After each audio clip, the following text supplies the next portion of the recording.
ഇസ്രായേലിൽ കൂടുതൽ ഉള്ളി. ഏതൊക്കെ ഉള്ളിയാ?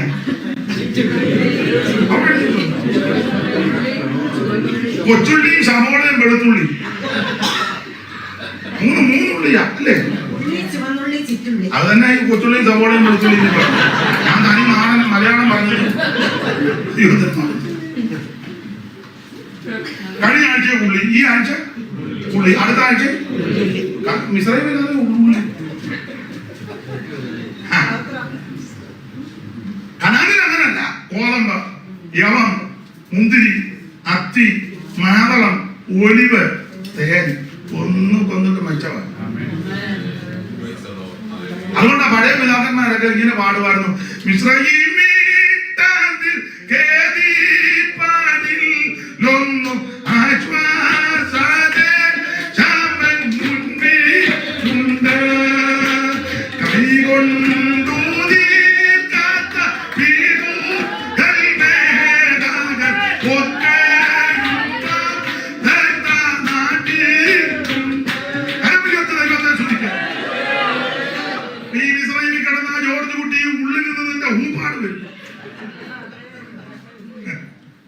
വായിക്ക് നാറ്റവും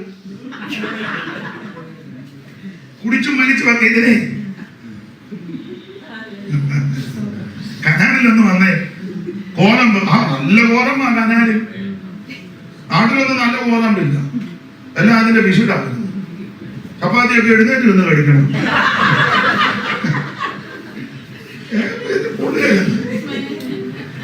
ഇവിടെ നാട്ടിൽ പെണ്ണുക്കൊന്നും ജോലി ചെയ്യാൻ കഴിയാൻ കടയിൽ നിന്ന് മേടിക്കുക. കടയിൽ നിന്ന് മേടിച്ചു അതിലോട്ടിട്ട് അങ്ങോട്ട് രണ്ട് മറിയിട്ട് നടക്കുന്നത്. 5 മിനിറ്റ് കഴിഞ്ഞാൽ ചപ്പാത്തി നിൽക്കും. നീ എന്നാടാ താമസിച്ചു? അത് നല്ലതാ, പക്ഷെ നല്ല ചപ്പാത്തി ഉണ്ട്. അത് കഴിക്കാൻ അതിന് കൂട്ടാനൊന്നും വേണമെന്നില്ല. ഓണമ്പിന്റെ കാമ്പ്, യവം അതൊക്കെ ഗുണമുള്ളതാണ്. 3 ദിവസം മുഴുവൻ വചനം കേട്ടു. അപ്പൊ ശിഷ്യന്മാർ പറഞ്ഞു, മുഴുവൻ ഇവരെല്ലാം പറഞ്ഞു ഇവിടെ ചായക്കട വന്നു. ഭർത്താവ് പറഞ്ഞിട്ട് നിങ്ങൾ കൊടുക്കാൻ പറഞ്ഞു. നമ്മുടെ ഒന്നും ചോദിച്ചു. ഒരു ചെറുക്കൻ്റെ കയ്യില്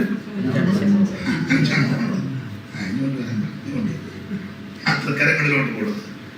അത് അവിടുന്ന് സ്വർഗത്തേക്ക് യവത്തപ്പം കൊടുക്കാൻ പറഞ്ഞു. കാന്തിമന്തി ഇരുത്തി വിളമ്പി വേണ്ടിയല്ല ഊപ്പാടും വന്ന് കഴിച്ച് മറ്റേ വേണ്ടിയല്ല ഇടപാടും. 5 അപ്പവും ചെറുമീൻ 2 എടുത്ത് മാറ്റി. 5 അപ്പവും ചെറുമീൻ 2 എടുത്ത് മാറ്റി. 5000 സംതൃപ്തിയേറിയൊരു 5000 സംതൃപ്തിയേറിയൊരു യേശുനായക വാഗദീപനായക നിരന്തം യേശുനായക വാഗദീപനായക നിരന്തം. കരമിലോട്ട് ദൈവത്തെ നിന്റെ ദൈവമായ യഹോവ നല്ലൊരു ദേശത്തേക്കല്ലോ നിന്നെ കൊണ്ടുപോകുന്നത്. ഞാൻ ഇടയ്ക്ക് കയറി പറയാം, ഈ കൃപയിൽ വന്നതാണ് നമ്മുടെ ഭാഗ്യം. നല്ല സ്ഥലത്താ വന്നിരുന്നു. ഇതിനപ്പുറം വേറൊരു സ്ഥലമില്ല. പൗലോസിന്റെ ഭാഷയിൽ പറഞ്ഞാൽ നമ്മളെ സ്വർഗത്തിൽ കൊണ്ടുവന്നിരുത്തിയിരിക്കുകയാണ്. ക്രിസ്തുയേശുവിൽ അവനോടുകൂടെ ഉയർത്തെഴുന്നേൽപ്പിച്ച് എന്തോ പദവിയാ. ഇത് കൂടുതൽ എന്നാ ഭാഗ്യവും പദവിയും കിട്ടാനാണ്. ചിലപ്പോൾ ഇതൊന്നും അങ്ങോട്ട് പോരാ. ഇരുപ്പാണ് പറയുന്നത്, തൃപ്തി വരുന്നില്ല. ഏറ്റവും വലിയ ശ്രേഷ്ഠ സ്ഥലത്താണ് നമ്മളെ കൊണ്ടുവന്നിരുത്തിയിരിക്കുന്നത്. ഇന്ന് രാത്രി ഇങ്ങനെ ഒരു കൂട്ടായ്മയിൽ സംബന്ധിപ്പാൻ ഇടയായതും ഇങ്ങനെ അവസരം ലഭിച്ചത് എൻ്റെ ജീവിതത്തിൽ വലിയ പദവിയായിട്ട് കരുതുക. എന്നെ ക്ഷണിച്ച് ശുശ്രൂഷയ്ക്ക് അവസരം തന്നവർക്ക് നന്ദി. ദൈവ വചനത്തിൽ നിന്ന് ഇന്ന് സന്ധ്യയിൽ നമുക്ക് അല്പസമയം വളരെ ശാന്തമായിട്ട് ചിന്തിക്കാം. കഴിഞ്ഞ ദിവസങ്ങളിലൊക്കെ എന്നോട് ഒരാൾ പറഞ്ഞു, ഏറെ സമയമുണ്ടെങ്കിൽ ഇത് എടുത്തതെല്ലാം ഒന്ന് പറയാൻ പറ്റുള്ളൂ. എന്നാലും പറയുന്നിടത്തോളം ഭാഗത്തിൽ നിന്നൊക്കെ ദൈവം നമ്മളോട് സംസാരിക്കുന്നു, ദൈവം നമ്മളോട് ഇടപെടുന്നു. അത് പ്രസംഗിക്കുന്ന എന്നോടും കേൾക്കുന്ന നിങ്ങളോട്. ഇന്ന് രാത്രി നമുക്ക് ലഭിച്ച സമയപരിമിതികളിൽ നിന്ന് അല്പസമയങ്ങൾ തിരുവചനം ധ്യാനിക്കാം. അതിനെ അടിസ്ഥാനമായിട്ട് വായിച്ചത് എല്ലാവർക്കും പരിചിതമായ വാക്യമായ 29-ാം സങ്കീർത്തനം 8-ാം വാക്യം ഒരിക്കൽ കൂടി ഒന്ന് വായിച്ച് സഹായിക്കണം. യഹോവയുടെ ശബ്ദം മരുഭൂമിയെ നടുക്കുന്നു. യഹോവ കാദേശ് മരുവിനെ നടുക്കുന്നു. ഒരിക്കൽ കൂടി നമ്മുടെ കരവും ശബ്ദവും ഉയർത്തി ദൈവത്തെ ഒന്ന് മഹത്വപ്പെടുത്തുക. കണ്ട നാളതു മുതൽ ഇന്നിതിലം വരെയും നിന്നെ കണ്ട നാളതു മുതൽ ഇന്നിതിലം വരെയും എനിക്ക് നന്മയങ്ങേ തിന്മയൊന്നും ചെയ്തതില്ല ചിന്തയിൽ. എനിക്ക് നന്മയങ്ങേ തിന്മയൊന്നും ചെയ്തതില്ല ചിന്തയിൽ. ആനിയല്ലോ എനിക്കോ സഹായി നീയൻ പക്ഷം മായി.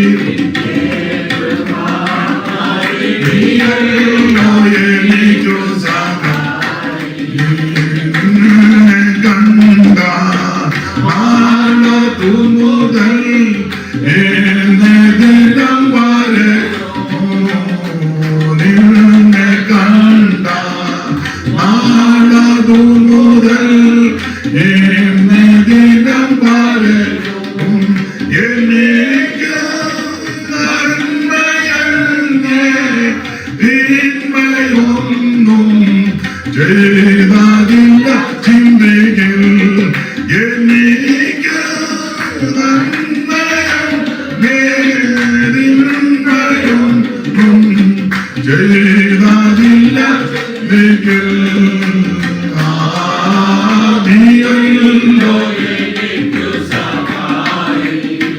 നീയൻ പക്ഷം മതി നിന്റെ കൃപ മതി. നീയല്ലോ ഇല്ല ഇതുപോൽ കണ്ടതില്ല ഞാൻ തുല്യമില്ല സഖിയേ.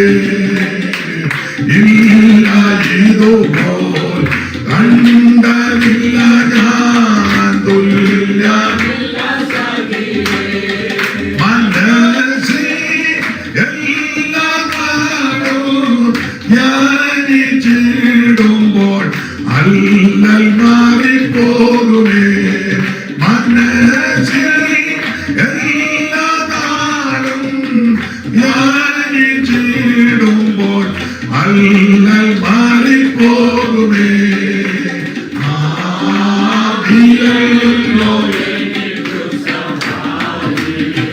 നീയൻ പക്ഷം മതി നിന്റെ കൃപ മതി. നീയല്ലോ എനിക്കു നീയൻ പക്ഷം മതി. നീയല്ലോ എനിക്കു നീയൻ പക്ഷം മതി.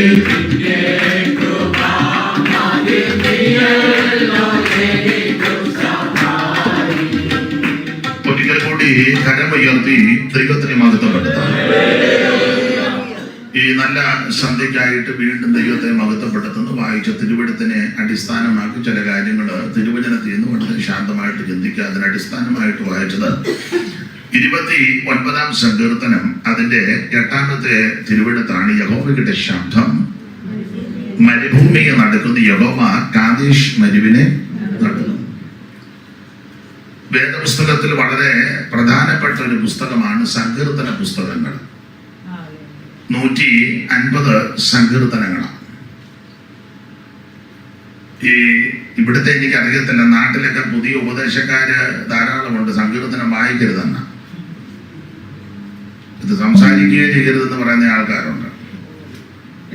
ചിലരെ ചോദിച്ചു പോലും ഇതൊന്നിച്ച് കുത്തിക്കെട്ടിയതാരാണ്. അവനതാ അറിയേണ്ടത്. പഴയ നിയമം പുതിയ നിയമം കൂടെ കുത്തിക്കെട്ടിയതാരാ. വേറൊരു വിഡ്ഢി ഒരിക്കൽ പറഞ്ഞത് കീറിക്കളഞ്ഞേക്കാൻ. പഴയ നിയമം മുഴുവൻ കീറിക്കളഞ്ഞേക്കാൻ പറഞ്ഞു. നമുക്ക് ഇങ്ങനെയുള്ളവർക്ക് വെളിവുണ്ടാകാനായിട്ട് പ്രാർത്ഥിക്കണം. നിങ്ങൾ പ്രാർത്ഥിക്കുന്ന കൂടെ ഇതും പ്രാർത്ഥിക്കണം. മെക്സിക്കോയിൽ പ്രവർത്തനമുണ്ട്, നല്ലതായി. ഇങ്ങനെയുള്ളവർ കൂടെ പ്രാർത്ഥിക്കണം. ദൈവമേ ഇങ്ങനെയുള്ളവർക്ക് നല്ല ബുദ്ധി. ഈ തിരുവെടുത്ത് പഠിക്കുമ്പോൾ ഇങ്ങനെ എല്ലാ തിരുവെടുത്തും ദൈവവിശ്വാസിയാണ്. വേദപുസ്തകത്തിന്റെ ഏത് ഭാഗത്തിൽ നിന്ന് പ്രസംഗിക്കാം, പഠിക്കാം, പഠിപ്പിക്കാം, ധ്യാനിക്കാം, അയമറക്കാം. കാരണം ഇത് തിരുവെടുത്താണ്. ഇതിനകത്തെ പ്രധാനപ്പെട്ട വിഷയം മനുഷ്യവർഗത്തിന്റെ രക്ഷയാണ്. അത് തീത്തോസ് 2:11 പ്രയോഗമുണ്ട്. നമുക്കെല്ലാം കാണാപ്പാടമെങ്കിലും ഇത് വായിച്ചു. ഞാൻ ഈ സുജൻ എന്നോട് പറഞ്ഞു ഇന്ന് വാക്യം വായിക്കാൻ ഒരാളെ ഇറക്കുന്നുണ്ടെന്ന്. ഹെബ്രോനിൽ നിന്ന്. അതാരാ ഇറക്കി? അമ്മമ്മ തന്നെയാണോ? പേര് പറഞ്ഞു. വത്സം എന്തു? ആരെവിടെ? മുണ്ടപ്പാടത്തെയാണോ? മുട്ടാ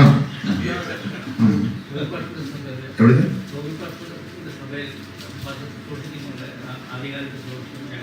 എവിടെ? നമ്മുടെ തലവടി. കത്തനാരി അപ്പൊ അമ്മാമ്മ പിന്നെ വായി ഇല്ല ഉടഞ്ഞാലും മുട്ടയെ കിടക്കട്ടെന്ന് പറഞ്ഞല്ലോ. കുട്ടനാട്ടുകാരില്ലേ വായി.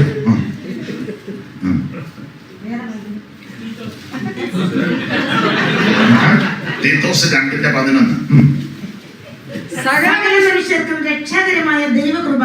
സകല മനുഷ്യർക്കും രക്ഷാകരമായ ദൈവകൃപ. അപ്പൊ ശ്രദ്ധിക്കുക, ഈ വേദപുസ്തകത്തിലെ പ്രധാനപ്പെട്ട വിഷയം മനുഷ്യവർഗത്തിന്റെ രക്ഷയാണ്. മറ്റൊരുത്തനും രക്ഷയില്ല. യേശു ക്രിസ്തു മാത്രമാണ് രക്ഷ. പകരോ മറ്റത് ജനിച്ചാലൊന്നും നീ ഉള്ളത്തി പോവുകയല്ല. വീട്ടിൽ അച്ഛനുണ്ട്, ചെമ്മാച്ചനുണ്ട്, കന്യാസ്ത്രീയുണ്ട്. ഞങ്ങൾ വലിയ കുടുംബമാണ്. ബിഷപ്പ് ഞങ്ങളുടെ ആളാ, മെത്രാൻ ഞങ്ങളുടെ ഉപ്പാപ്പന. നല്ല കാര്യം, അലോഗ്യം ഉണ്ടാക്കട്ടെ. പക്ഷെ മെത്രാനും നീയും സ്വർഗത്തിൽ പോണേ രക്ഷിക്കപ്പെടണം. സ്തോത്രം. നാട്ടിലൊക്കെ ചിലര് വലിയ തീർമാനം വിളിക്കും. തോമാശ്രീ നേരെ ഞങ്ങളുടെ വീട്ടിലോട്ടാ വന്നത്. നല്ല കാര്യം. ഞങ്ങളുടെ വല്യമ്മച്ചാ തോമാശ്രീ കറ്റി വെച്ച് നല്ല കാര്യം. പക്ഷേ സ്വർഗത്തിൽ പോണേ രക്ഷിക്കപ്പെടണം. മറ്റൊരുത്തനും രക്ഷയില്ല. യേശു മാത്രമാണ് രക്ഷ. യേശുവല്ലാതെ വേറൊരു രക്ഷകൻ ഇകത്തിലുണ്ടോ പറക മന്നമേ, ഇകത്തിലുണ്ടോ പറക. യേശുവല്ലാതെ വേറൊരു രക്ഷകൻ ഇകത്തിലുണ്ടോ പറക മന്നമേ, ഇകത്തിലുണ്ടോ പറക. പാടാൻ നേരമില്ല. ഏതായാലും ഈ 2 ശരിയെ പാടുള്ളൂ കേട്ടോ. ബാക്കി നമുക്ക് നാളെ നമുക്ക് രണ്ടോട്ട് നടിക്കാം. നേരമില്ല. അപ്പോൾ യേശു ക്രിസ്തു മാത്രമാണ് രക്ഷകൻ.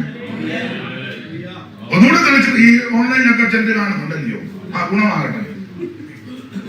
കർമ്മമാർഗം കൊണ്ടോ, പുണ്യപ്രവൃത്തി കൊണ്ടോ, ദാനധർമ്മം കൊണ്ടോ, നേർച്ച കാഴ്ച കൊണ്ടോ, ആചാരം കൊണ്ടോ, അനുഷ്ഠാനം കൊണ്ടോ, പള്ളി പണിത് കൊടുത്തുകൊണ്ടോ, കുരിശുതട്ടിക്ക് സ്ഥലം കൊടുത്തത് കൊണ്ടോ, അച്ഛനോ മെത്രാച്ചനോ സെൻട്രൽ പാസ്റ്ററോ ഉപദേശിമാരോ ഉള്ളത് കൊണ്ടോ, കഞ്ഞി വെച്ച് കൊടുത്തത് കൊണ്ടോ, സ്വോത്രകാഴ്ച കിട്ടത് കൊണ്ടോ, സഭയ്ക്ക് പാൽ മേടിച്ചു കൊടുത്തത് കൊണ്ടോ, സഭയ്ക്ക് കാശ് കൊടുത്തത് കൊണ്ടൊന്നും നല്ല കാര്യമാണ്. സ്വർഗത്തിൽ പോവുകയില്ല.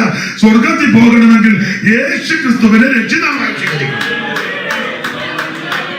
ഏത് കൊലവമ്പനാണേലും, ഏത് കുടുംബത്തിൽ പറഞ്ഞവനാണേലും, ഏത് വലിയ പുള്ളിയാണേലും രക്ഷിക്കപ്പെടണം. അപ്പൊ ഈ പുസ്തകത്തിലെ പ്രധാനപ്പെട്ട വിഷയം മനുഷ്യവർഗത്തിന്റെ രക്ഷ. അത് യേശു ക്രിസ്തുവിൽ കൂടി മാത്രം. 2, ഈ പുസ്തകത്തിലെ പ്രധാനപ്പെട്ട വ്യക്തി നസറയനാകുന്ന യേശു ക്രിസ്തു. എല്ലാവരിലും ശ്രേഷ്ഠൻ, എല്ലാവരിലും യോഗ്യൻ. അവൻ സർവത്തിനും മീതയുള്ളവൻ, സകലത്തിനും ലാക്കും സകലത്തിനും കാരണഭൂതനുമായവൻ. അവൻ ഉളവായതൊന്നും അവനെ കൂടെ ഉളവായതല്ല, സകലവും അവനുളവാക്കി അവനായിട്ട് ഉളവായി എല്ലാവരിലും ശ്രേഷ്ഠനാകുന്ന നസറയനാകുന്ന യേശു ക്രിസ്തു. വിവരിക്കുന്നത് വലിയ സന്തോഷമാണ്. അടുക്കടുക്കായിട്ട് പോകുന്നതും തത്തുല്യമായ പാട്ടുമൊക്കെ പാടി അവസാനമാണ് പ്രസംഗിക്കുന്നത്.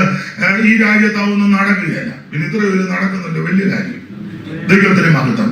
എനിക്ക് ഇത്ര സമയം തന്നതിന് ഒത്തിരി നന്ദി. ദൈവത്തിന് മഹത്വം. സുജനാഥെ എന്നെ വെപ്പളപ്പെടുത്തി കൊടുത്ത് 7 മണിക്ക് ഇവിടെ സമയം തന്നെ. ഇവിടെ വന്നപ്പോ 7:30 പറഞ്ഞപ്പോ ഒരാശ്വാസം. അപ്പൊ ചുരുക്കി പറഞ്ഞാൽ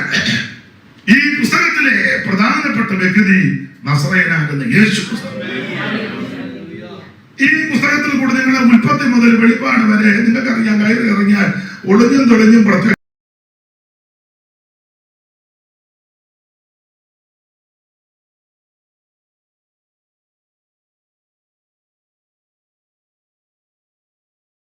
വ്യക്തി നസറയനാകുന്ന യേശു ക്രിസ്തു. ഈ പുസ്തകത്തിൽ കൂടെ നിങ്ങളുടെ ഉൽപ്പത്തി മുതൽ വെളിപ്പാട് വരെ നിങ്ങൾക്കറിയാം, കയറി ഇറങ്ങിയാൽ ഒളിഞ്ഞും തെളിഞ്ഞും പ്രത്യക്ഷമായിട്ടും പരോക്ഷമായിട്ടും നിൽക്കുന്ന ഒരേ ഒരു വ്യക്തി യേശു ക്രിസ്തുവാണ്. അപ്പോൾ അതുകൊണ്ട് ഈ പുസ്തകത്തിലെ ഏത് ഭാഗവും പ്രസംഗിക്കാം, ഏത് പുസ്തകത്തിൽ നിന്നും പ്രസംഗിക്കാം, ഏത് അധ്യായത്തിൽ നിന്നും പ്രസംഗിക്കാം. ഇതിൽ പ്രതിപാദ്യ പുരുഷൻ യേശു ക്രിസ്തുവാണ്.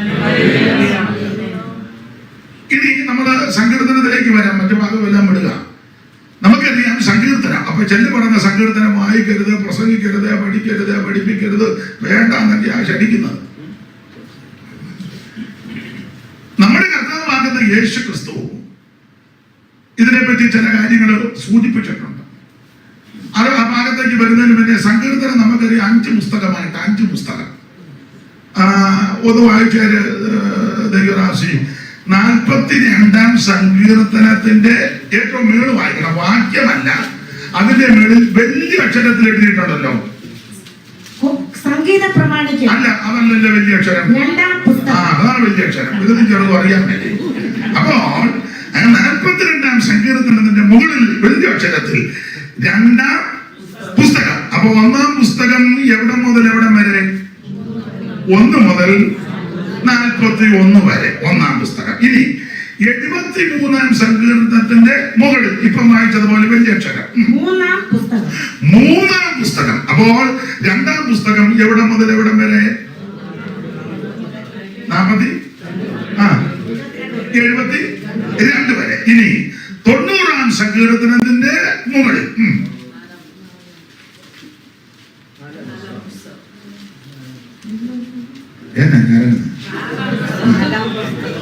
അപ്പോൾ 4-ാം പുസ്തകം. അപ്പോൾ 3-ാം പുസ്തകം 73 മുതൽ 79 വരെ. ഇനി 107-ാം സങ്കീർത്തനത്തിന്റെ ഏറ്റവും മുകളില് ഇപ്പം വായിച്ചതുപോലെ 107-ന്റെ മുകളില് 5-ാം പുസ്തകം. അപ്പോൾ 4-ാം പുസ്തകം 90 മുതൽ 106 വരെ. അപ്പൊ ഈ 5-ാം പുസ്തകം ഏതാണെന്ന് മനസ്സിലായി കാണും. 107 മുതൽ 150. അപ്പോൾ ഈ സങ്കീർത്തന പുസ്തകം 150 പുസ്തകം 5 പുസ്തകമായിട്ടാണ് തിരിച്ചിരിക്കുന്നത്. ഇനി വേറൊരു പാഠമുണ്ട്. ഈ 5 പുസ്തകവും വേദപുസ്തകത്തിലെ ആദ്യ പുസ്തകങ്ങളാകുന്ന 5 പുസ്തകം ഉൽപ്പത്തി, പുറപ്പാട്, ലേവ്യ, സംഖ്യ, ആവർത്തനം ഇതുമായിട്ട് വളരെ യോജിച്ച് നിൽക്കുക. ആ ഭാഗത്തേക്ക് ഞാൻ പോകുന്നില്ല. വളരെ അനുഗ്രഹിക്കപ്പെട്ട പുസ്തകം. ഈ സങ്കീർത്തനത്തിൽ നമ്മുടെ കർത്താവാകുന്ന ഈ പുതിയ ആൾക്കാർ പറഞ്ഞ സങ്കീർത്തനം പറയരുതല്ല. അപ്പൊ അതിനൊരു ചെറിയ തെളിവ്, യേശു ക്രിസ്തു തിരുവെടുത്ത് പറഞ്ഞതുപോലെ മരിച്ചു അടക്കപ്പെട്ട് തിരുവെടുത്ത് പറഞ്ഞതുപോലെ ഇവിടുന്ന് 3-ാം ദിവസം ഉയർത്തു. ശിഷ്യന്മാർക്കല്ല യേശു ക്രിസ്തു പ്രത്യക്ഷപ്പെട്ടു. അങ്ങനെ പ്രത്യക്ഷപ്പെട്ട കൂട്ടത്തിൽ എമ്മൗസിലേക്ക് 2 പേര് പോയി. ഒരാളുടെ പേര് എഴുതിയിട്ടുണ്ട് ക്ലയോപ്പ, തക്കോമാളുവ. യേശുദാനും കൂടെ നടന്ന് ചോദിച്ചു, നിങ്ങൾ ആരെന്തോ പറഞ്ഞ ഇന്നത്തെ രീതി വെച്ച് ഞാൻ പറഞ്ഞവരൊന്നും സാറൊന്നും അറിഞ്ഞില്ലേ? യേശുവാനൊന്നും അറിയുന്നില്ല. അപ്പൊ യേശു ചോദിച്ചു, എന്റെ സാറേ, ഞങ്ങൾ കുറെ നാളായിട്ട് ഒരു ക്രൂസൈഡിലായിരുന്നു. 2-3 കൊല്ലം. പകൽ പവർ കോൺഫറൻസും വൈകിട്ട് ഫയർ മീറ്റിംഗും ആയിരുന്നു. ആൾക്കാരൊക്കെ എഴുതിയിട്ട് ഊട്ടുകയും എന്തോ ഞാൻ നടത്തിയ പുള്ളി കത്ത് പോന്നു. പുള്ളി ഇടയ്ക്കിടയ്ക്ക് പറയുമായിരുന്നു, ഞാൻ ഉയർന്നു വന്നു. ഞങ്ങളെന്തായാലും ഗ്ലോറി എന്നൊക്കെ പറഞ്ഞു വിശ്വസിക്കൊന്നുമില്ല. ഓളം ഉണ്ടാക്കാൻ വേണ്ടി ഞങ്ങൾ വിക്ടറി കാൽവറി എന്നൊക്കെ പറഞ്ഞു ഇടയ്ക്കല്ല. ഇപ്പൊ എന്തോ എന്റെ സാറ് ഇപ്പം നാട്ടിൽ നിൽക്കാൻ മേലാത്ത പരിപാടികളായി. ഞാൻ വിവരിക്കുന്നില്ല. അപ്പം യേശു ക്രിസ്തു മോശയുടെ ന്യായ പ്രമാണത്തിലും പ്രവാചക പുസ്തകങ്ങളിലും അടുത്തത് സങ്കീർത്തനങ്ങളിലും അവിടുത്തെ പറ്റി എഴുതിയതെല്ലാം അവർക്ക് തെളിയിച്ചു കൊടുത്തു. അപ്പൊ അവിടെ ഒരു പദമുണ്ട്, സങ്കീർത്തനം അവിടത്തെ പറ്റി എഴുതിയിട്ടുണ്ട്. അമ്മാന്റെ പേര് വത്സമയോ? സൂസൻ. വായിച്ച് 24:44 ലൂക്കോസ് സങ്കീർത്തനത്തിൽ 24:44 സങ്കീർത്തനം 24 ലൂക്കോസ് 24:44. പിന്നെ അവൻ അവരോട് ഇതാകുന്നു നിങ്ങളോടുകൂടെ ഇരിക്കുമ്പോൾ ഞാൻ പറഞ്ഞ വാക്ക്. അടുത്ത വാക്യം മോശയുടെ ന്യായപ്രമാണത്തിലും പ്രവാചക പുസ്തകങ്ങളിലും സങ്കീർത്തനങ്ങളിലും എന്നെ കുറിച്ച് എഴുതിയിരിക്കുന്നു. ഇത് യേശു നേരിട്ട് പറഞ്ഞതാ. മറ്റു രണ്ട് പുസ്തകം അങ്ങോട്ട് വിട്ടാച്ച് ഈ സങ്കീർത്തനം എടുത്തേ. അപ്പം യേശു നേരിട്ട് പറയാ, സങ്കീർത്തനത്തിൽ എന്നെ പറ്റി എഴുതിയിട്ടുണ്ടെന്ന്. അതാണ് ഈ വിഡ്ഢിയന്മാര് പറയുന്നത്, ഇത് വായിക്കരുത്, പ്രസംഗിക്കരുത്, ഇത് കുത്തിക്കെട്ടിയത് ആരാ? കീറിക്കള. യേശു ക്രിസ്തു നേരിട്ട് പറഞ്ഞതാ, സങ്കീർത്തനത്തിൽ എന്നെ പറ്റി. അപ്പൊ ഇത് വായിക്കരുത്, പഠിപ്പിക്കരുതെന്ന് പറയുന്നവന്മാര് ദുരുപദേശക്കാരാ.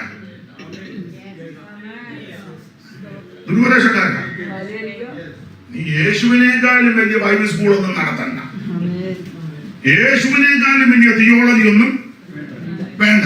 വേണ്ട വേണ്ട. എന്നെ എല്ലാരും വള്ളം മുങ്ങിയതുപോലെ യേശുക്രിസ്തു ആ സകലത്തിലും അവിടുന്ന് നേരിട്ട് പറഞ്ഞിരിക്കുക, സങ്കീർത്തനത്തിൽ എന്നെ പറ്റി. നിങ്ങൾ സങ്കീർത്തനം എല്ലാം വന്ന് പഠിച്ചു. ചില സങ്കീർത്തനം തന്നെ മഷിക സങ്കീർത്തനമാണ്. അയ്യോ, രണ്ടാം സങ്കീർത്തനം എന്തുവാ മൊബൈലിൽ കളിക്കുന്നു?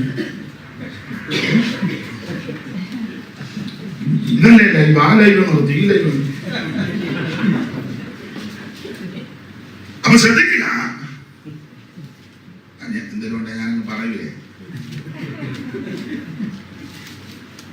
യേശു ക്രിസ്തു നേരിട്ട് പറഞ്ഞു, സങ്കീർത്തനത്തിൽ എന്നെ പറ്റി എഴുതി. രണ്ടാം സങ്കീർത്തനം 12, അവൻ കോപിച്ചിട്ട് നിങ്ങൾ വഴിയിൽ വെച്ച് നശിക്കാതിരിപ്പാൻ പുത്രനാകുന്ന യേശു ക്രിസ്തു സ്വർഗം സാക്ഷ്യം പറഞ്ഞു. സ്നാനപ്പെട്ടപ്പോൾ ഇവൻ എന്റെ പ്രിയപുത്രൻ. മലയിൽ ഇരുന്ന് പ്രാർത്ഥിക്കുമ്പോൾ അവൻ 3 പേര് പ്രത്യക്ഷപ്പെട്ടു. മോശയും ഏലിയാവും പ്രത്യക്ഷപ്പെട്ടു. അപ്പോൾ പത്രോസ് പറഞ്ഞു, നമുക്കിവിടെ 3 കുടിലുണ്ടാക്കാം, ദൈവത്തിന്റെ മഹത്വം. എന്നിട്ട് താഴോട്ട് പറയുക, സ്വർഗം ഒരു ഇടി മുടങ്ങിയപ്പോ പറഞ്ഞു, ഇവൻ എന്റെ പ്രിയപുത്രൻ, ഇവന് ചെവി കൊടുപ്പി. ആ പുത്രൻ നസറേയനാകുന്ന യേശു ക്രിസ്തു. യേശു ക്രിസ്തുവാണ് പ്രിയപുത്രൻ, ദൈവത്തിന്റെ പുത്രൻ. ദൈവത്തിന് മഹത്വം. പുത്രന്റെ നാമത്തിൽ ചോദിക്കുമ്പോൾ ഉത്തരം തരുമൻ. പുത്രന്റെ നാമത്തിൽ ചോദിക്കുമ്പോൾ അവൻ ഉത്തരം തരുമൻ. അവൻ നീക്കപ്പെടാത്തവൻ വാഗ്ദത്തമൻ. ൂവല്ലോ അവൻ നീക്കപ്പെടാത്തവൻ.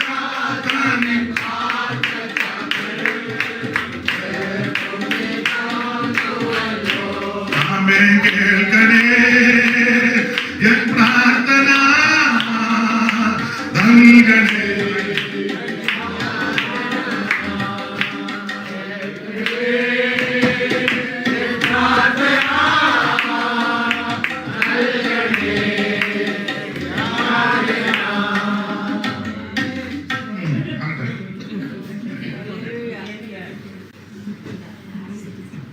കേൾക്കണേ എൻ പ്രാർത്ഥന, നൽകണേ എൻ യാചന. കേൾക്കണേ എൻ പ്രാർത്ഥന, നൽകണേ എൻ യാചന. അങ്ങനെ പാടി പഠിക്കണം, ഒക്കുന്നിടത്ത് ടോപ്പിക്കരുത്. അപ്പൊ ശ്രദ്ധിക്കുക, രണ്ടാം സങ്കീർത്തനത്തിൽ പറയുക, അവിടുന്ന് പുത്രനാണ്. ആ പുത്രൻ യേശു ക്രിസ്തുവാണ്. വടിവെച്ച് നശിക്കാതിരിക്കാൻ ഈ പുത്രന്റെ ചുംബിച്ചോ. നമുക്കറിയാം, 22-ാം സങ്കീർത്തനം 11 മുതൽ തിരുമേശയ്ക്ക് വായിക്കുന്നതാ. കഷ്ടപ്പെടുത്തിരിക്കാൻ എന്നെ വിട്ട് അകന്നിരിക്കരുത്, സഹായിപ്പാൻ എനിക്ക് ആരുമില്ല. അനേകം നാളുകളെന്ന് പറഞ്ഞു. ഭാഷാൻ കൂട്ടുമാർ ബുഭുക്ഷയോട് അലർന്ന് സിംഹം എന്ന പോലെ എന്റെ നേരെ വായ് വന്ന് താഴോട്ട് ഇവിടുത്തെ പങ്കപാടിനെ കുറിക്കുന്ന വാക്യങ്ങളാ. പ്രവചനാത്മാവിൽ സങ്കീർത്തനക്കാരൻ പറഞ്ഞതാ യേശുക്രിസ്തുവിനെ പറ്റിയാ. 40-ാം സങ്കീർത്തനത്തിൽ വായിക്കുന്നുണ്ട്, ദൈവമേ നിന്റെ ഇഷ്ടം ചെയ്യുവാൻ ഞാൻ പ്രിയ പുസ്തകച്ചുള്ളിൽ എന്നെ പറ്റി. ഇങ്ങനെ പറഞ്ഞാൽ ഇത് ഒത്തിരി പറയാനുണ്ട്. സങ്കീർത്തനത്തിലെല്ലാം അവിടുത്തെ പറ്റി എഴുതിയിട്ടുണ്ട്. അതുകൊണ്ട് സങ്കീർത്തനത്തിന് വളരെ പ്രാധാന്യമാണ്. നമ്മുടെ ഒരു കർത്തൃദാസൻ ഒരു പ്രധാനപ്പെട്ട സഭയിൽ ഒരിക്കൽ ചെന്നപ്പോൾ അവിടെ പ്രധാനിയായിട്ട് ഒരാളുണ്ട്. പറഞ്ഞാൽ നിങ്ങൾക്കെല്ലാം അറിയാൻ, ചിലപ്പോൾ ആർക്കെങ്കിലും ബന്ധവും കാണും. അപ്പൊ അതുകൊണ്ട് പേരും സ്ഥലവും ഞാൻ എന്റെ സാറിനെ പറയുന്നില്ല. നമ്മുടെ പേര് ജോൺസൺ എവിടെ നാട്ടിൽ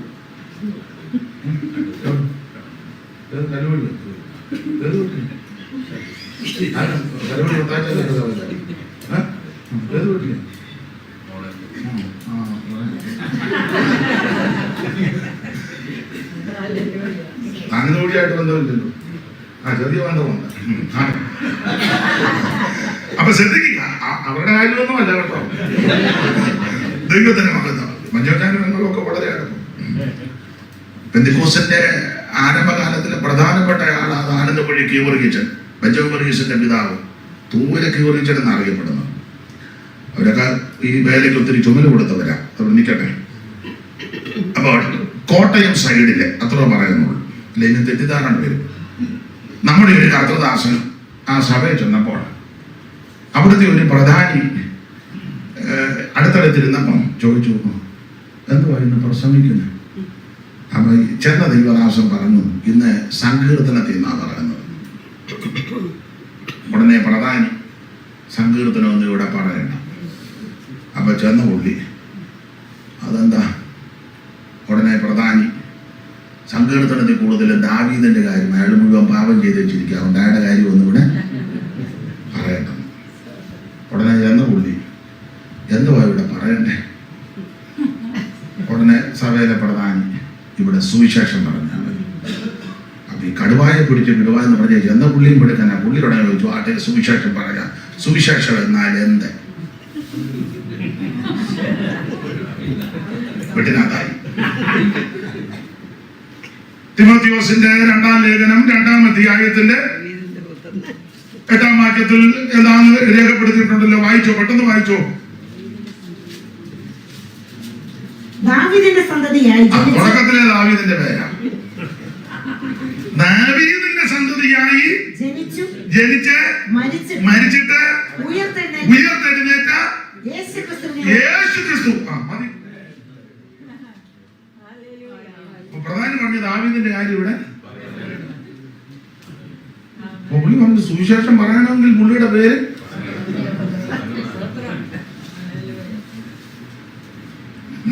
ദൈവത്തിന് മഹത്വം. ഞാൻ ഈ വേദപുസ്തകം വായിച്ചു, നിങ്ങളും വായിക്കുന്നവരാ. ദാവീദിനെ പറ്റി ഏതാണ്ട് 1040 പ്രാവശ്യം പേര് പറഞ്ഞിട്ടുണ്ട്. ഉള്ളുകണ്ടത്തെ ആളാന്ന് ഇത്രയും പേര് പറഞ്ഞു. 1040 പ്രാവശ്യം. അത് കൂടും. ഞാൻ എന്നിട്ട് 1040 കിട്ടിയോളൂ. നിങ്ങളൊക്കെ ഇനി എണ്ണിയാൻ കുറച്ചുകൂടെ കിട്ടും. നമ്മുടെ വീട്ടുകാർ പറയാ എണ്ണാന്നല്ല ദൈവത്തിന് മഹത്വം. അപ്പോൾ 1040 കൂടുതൽ പ്രാവശ്യം ദാവീദിനെ പറ്റി പേരുണ്ട്. അതിൽ 127 പ്രാവശ്യം പുതിയമത്തിലുണ്ട് പേര്. 127 മാത്രമാണോ പുതിയ നിയമം ആരംഭിക്കുന്ന ദാവീദിന്റെ പേര് പറഞ്ഞ? വായിച്ചാണോ പുതിയ നിയമം ആരംഭിക്കുന്നത്? വായിച്ച പെട്ടെന്ന് വായിച്ചു. എവിടാ പുതിയ നിയമം ആരംഭിക്കുന്നത്? വായിച്ചു, പെട്ടെന്ന് വായിച്ചു. ഉദ്ദേശം വായിച്ചു. അബ്രഹാമിന്റെ പുത്രനായ ദാവീദിന്റെ പുത്രനായ. അപ്പൊ തുടക്കം പുതിയ നിയമം തുടങ്ങുന്നത് ദാവീദിന്റെ പേര് പറഞ്ഞ. അബ്രഹാമിന്റെ പുത്രനായി ദാവീദിന്റെ പുത്രനായി. അത് പുതിയ നിയമം അവസാനിപ്പിക്കുമ്പോഴും ദാവീദിന്റെ പേര് പറഞ്ഞുണ്ട്. 22:14 പുതിയ നിയമം അവസാനിപ്പിക്കുമ്പോഴേ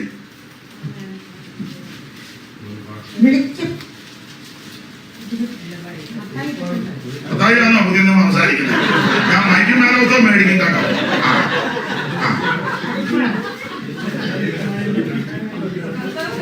ജീവന്റെ വൃക്ഷത്തിൽ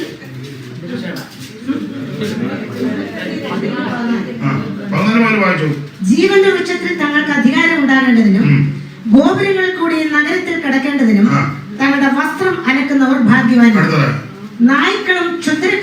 വായിക്കുമ്പോൾ ഞാൻ ദാവീദിന്റെ പേരും 16-ാം വാക്യമല്ലേ വായിച്ചേ. യേശു എന്ന ഞാൻ സഭകൾക്ക് വേണ്ടി നിങ്ങളോട് ഇത് സാക്ഷീകരിപ്പാൻ എന്റെ ദൂതനെ അയച്ചു. ഓടിച്ചു വായിക്കും. ഞാൻ ദാവീദിന്റെ പേര്. അപ്പൊ തീരുമ്പോൾ ദാവീദിന്റെ പേര് പറഞ്ഞു.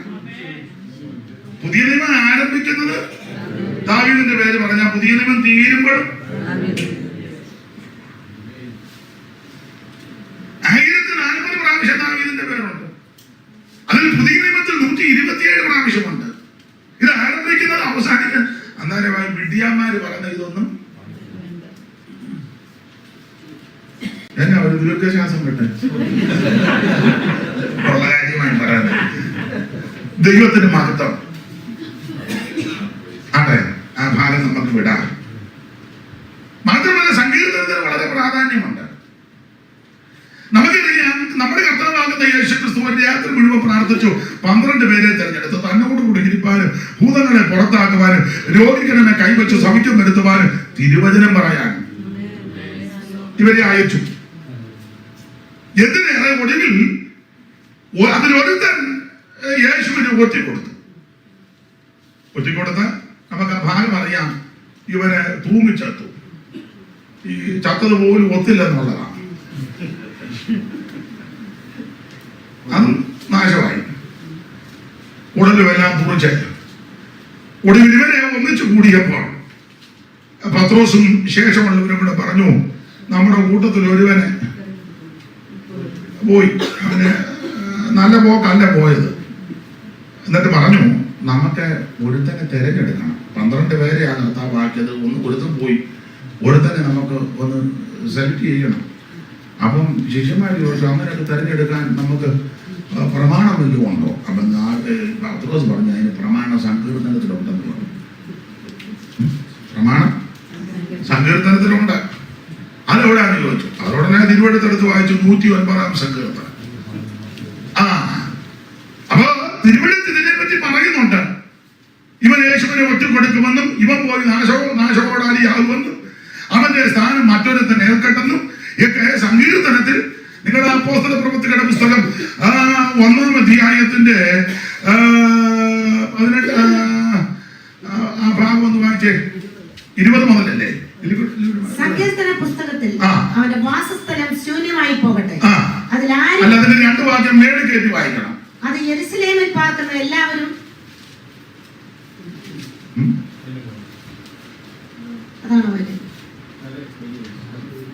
യേശുവിനെ പിടിച്ചവർക്ക് വഴികാട്ടിയായി തീർന്ന യൂദയെ യേശുക്രിസ്തുവിനെ പിടിച്ചു കാണിച്ച് കൊടുത്തു കാണിച്ച യൂദ വഴികാട്ടിയായി തീർന്ന യൂദയെ കുറിച്ച് പരിശുദ്ധാത്മാവ് ദാവീദ് മുഖാന്തരം മുൻപറഞ്ഞ തിരുവഴുത്തിന് നിവർത്തി വരുവാൻ ആവശ്യമായിരുന്നു. അപ്പം ദാവീദ് ഇതിനെപ്പറ്റി നേരത്തെ പറഞ്ഞു. യേശുവിനെ കാണിച്ചു കൊടുത്ത യൂദായ്ക്ക് വരുന്ന ഗതിയും സംഭവമൊക്കെ ദാവീദ് യൂദായും യേശുക്രിസ്തുവും ഒക്കെ ജനിക്കുന്നതിന് നൂറ്റാണ്ടുകൾക്ക് മുമ്പ് ദാവീദ് പറഞ്ഞെന്ന്. അത് പത്രോസ് എടുത്തൊന്ന് ഉദ്ധരിച്ചു. അടുത്ത വാക്യം വായിക്കാം മാമേ. അവൻ ഞങ്ങളുടെ എണ്ണത്തിൽ ഉൾപ്പെട്ടവനായി 12 എണ്ണത്തിൽ ഒന്നായിരുന്നു ഇവനെ ഉൾപ്പെട്ടവനായി ഈ ശുശ്രൂഷയിൽ പങ്ക് ലഭിച്ചിരുന്നുവല്ലോ. അവൻ അനീതിയുടെ കൂലി കൊണ്ട് ഇടയ്ക്കൊരു കാര്യം പറയാം. അനീതികളൊന്നും നമ്മുടെ കൈവശം കാണരുത് കേട്ടോ. കൈ വെടിപ്പായിരിക്കണം. ദൈവസന്നിധി കൈ വളർത്തുമ്പോൾ വെടിപ്പുള്ള കൈ നിർമ്മല.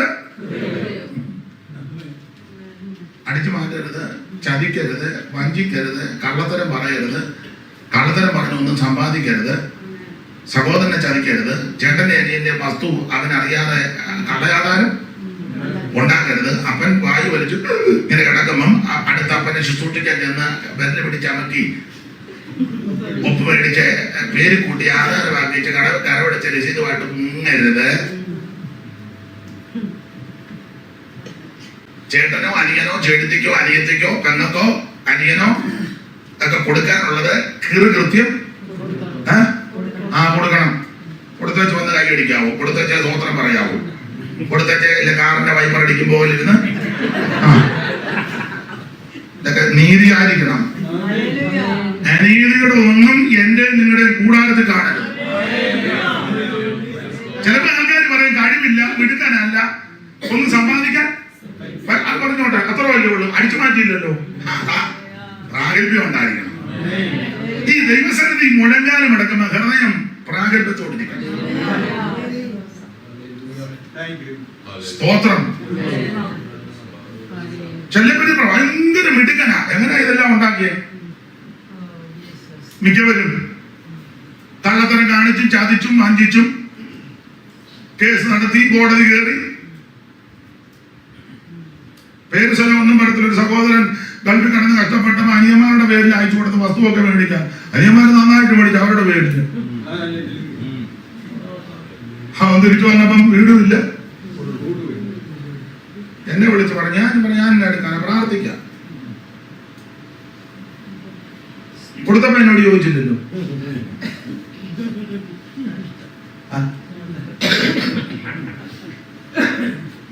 ഇനിയിപ്പോ ചെയ്യാൻ പ്രാർത്ഥിക്കുകയുള്ളൂ, അല്ലാതെ എന്റെ പുറകെ നടക്കാൻ. പക്ഷെ മേടിക്കുന്നവന് ചുവം വരികയല്ല, കടത്തി പറയാം, അവന്റെ സന്തതിക്കും ചുവം വരികയല്ല. എന്റെ ബഹുമാന്യരായ പ്രിയപ്പെട്ടവരെ, ഒത്തിരി ഒന്നും സമ്പാദിച്ചില്ലെങ്കിൽ ഉള്ളത് നീതിക്ക് ന്യായത്തിനുള്ളതാണ്.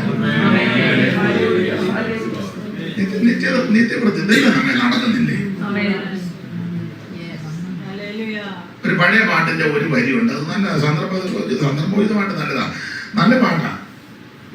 ജീവനും ഭക്തിക്കും വേണ്ടിയ ഒക്കെയും തൻ ദിവ്യമാ ശക്തി ദാനം ചെയ്തതിനാൽ, ജീവനും ഭക്തിക്കും വേണ്ടിയ ഒക്കെയും തൻ ദിവ്യമാ ശക്തി ദാനം ചെയ്തതിനാൽ, ആനന്ദമേ ക്രിസ്ത്യ ജീവിതം ആശ്വാസമുണ്ട് പാതയിൽ, ആനന്ദമേ ക്രിസ്ത്യ ജീവിതം ആശ്വാസമുണ്ട് എൻ ഹൃദയം ശുഭവചനത്താൽ കവിയുന്നു, എൻ മനം ആനന്ദത്താൽ നിറഞ്ഞിടുന്നു, എൻ ഹൃദയം ശുഭവചനത്താൽ കവിയുന്നു, എൻ മനം ആനന്ദത്താൽ നിറഞ്ഞിടുന്നു, എൻ പ്രിയ നീ നന്മകൾ എന്തിന് ഞാൻ പകരം പാടുന്നു, എൻ പ്രിയ നീ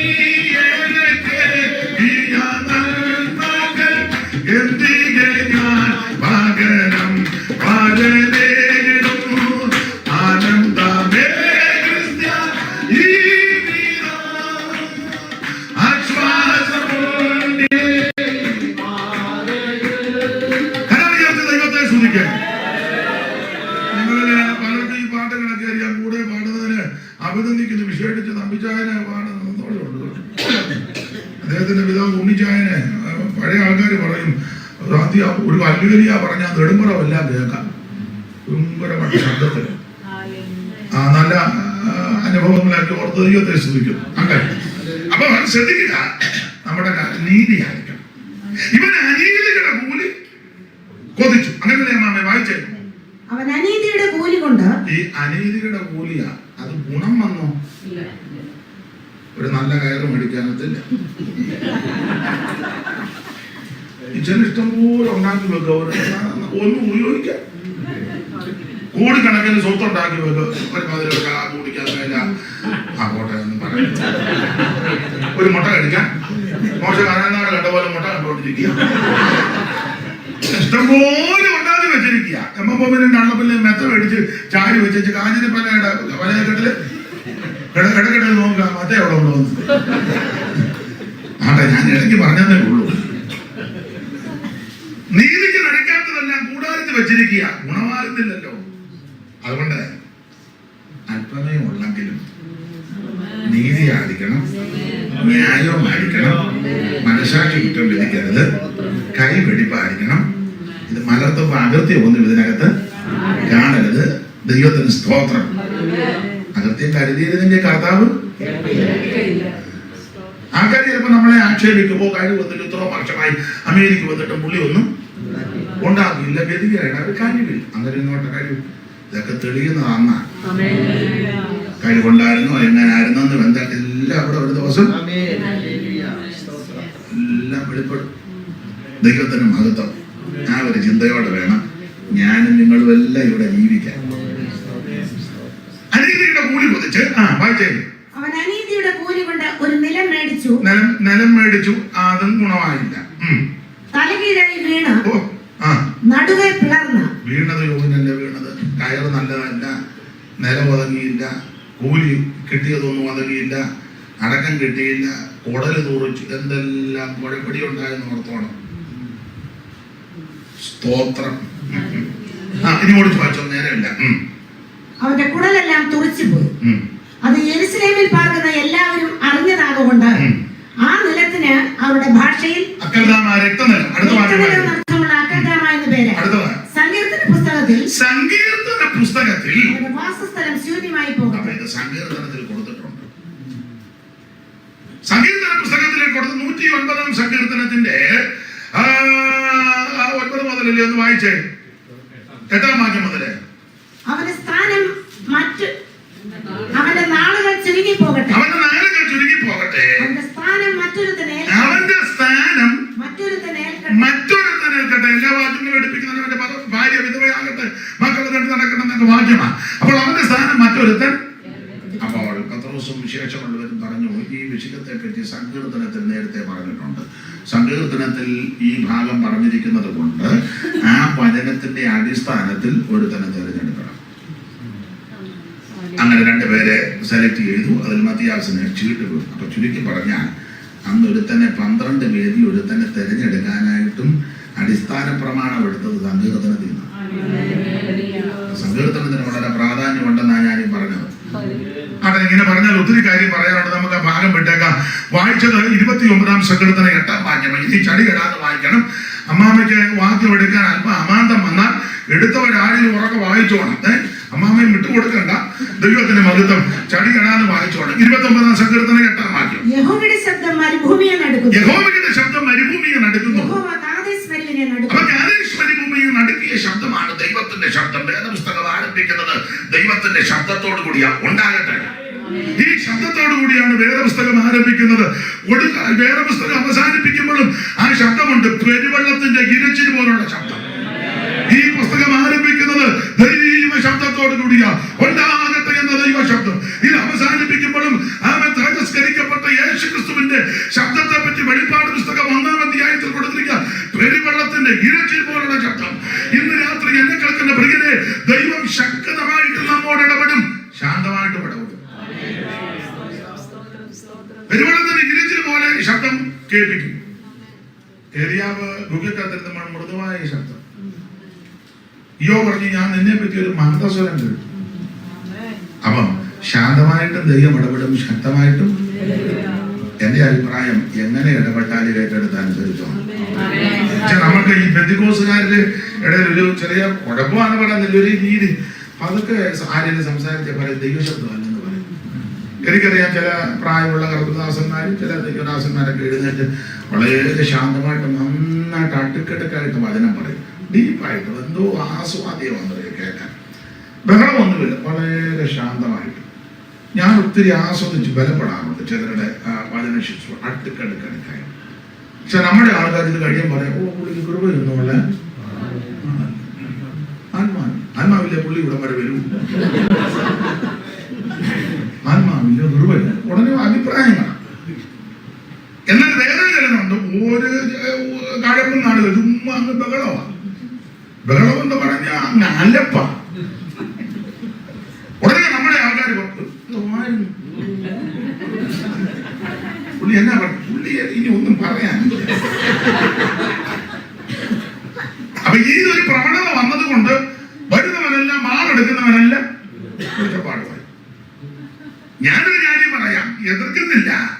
ശാന്തമായിട്ടും ദൈവം ഇടപെടും, ശക്തമായിട്ടും. ഏത് രീതിയിൽ ഇടപെട്ടാലും പ്രിയരെ ഏറ്റെടുത്ത് അനുസരിച്ചു. കാദേശ് മരുഭൂമിയെ നടുക്കിയ ശബ്ദമാണ് ദൈവത്തിന്റെ ശബ്ദം. ഞാൻ എപ്പോഴും പറയും, എന്തുകൊണ്ടാണ് ഇത് നടുങ്ങാൻ കാരണം? ഓടിച്ചു പറയാം.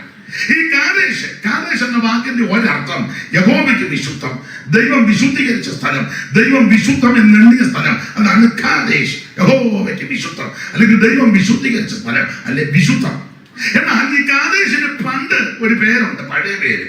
ആ പേര് ഏൽ മിഷ്പാത്ത് എന്ന. വായിച്ച് ഉൽപ്പത്തി പുസ്തകം 14-ാം അധ്യായത്തിന്റെ 6-ാം വാക്യം. കാദേശിന്റെ പണ്ടത്തെ പേര് ഉൽപ്പത്തി 14:6.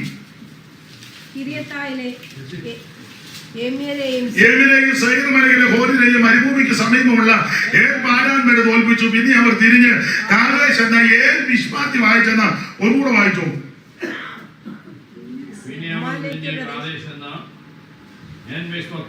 മതി.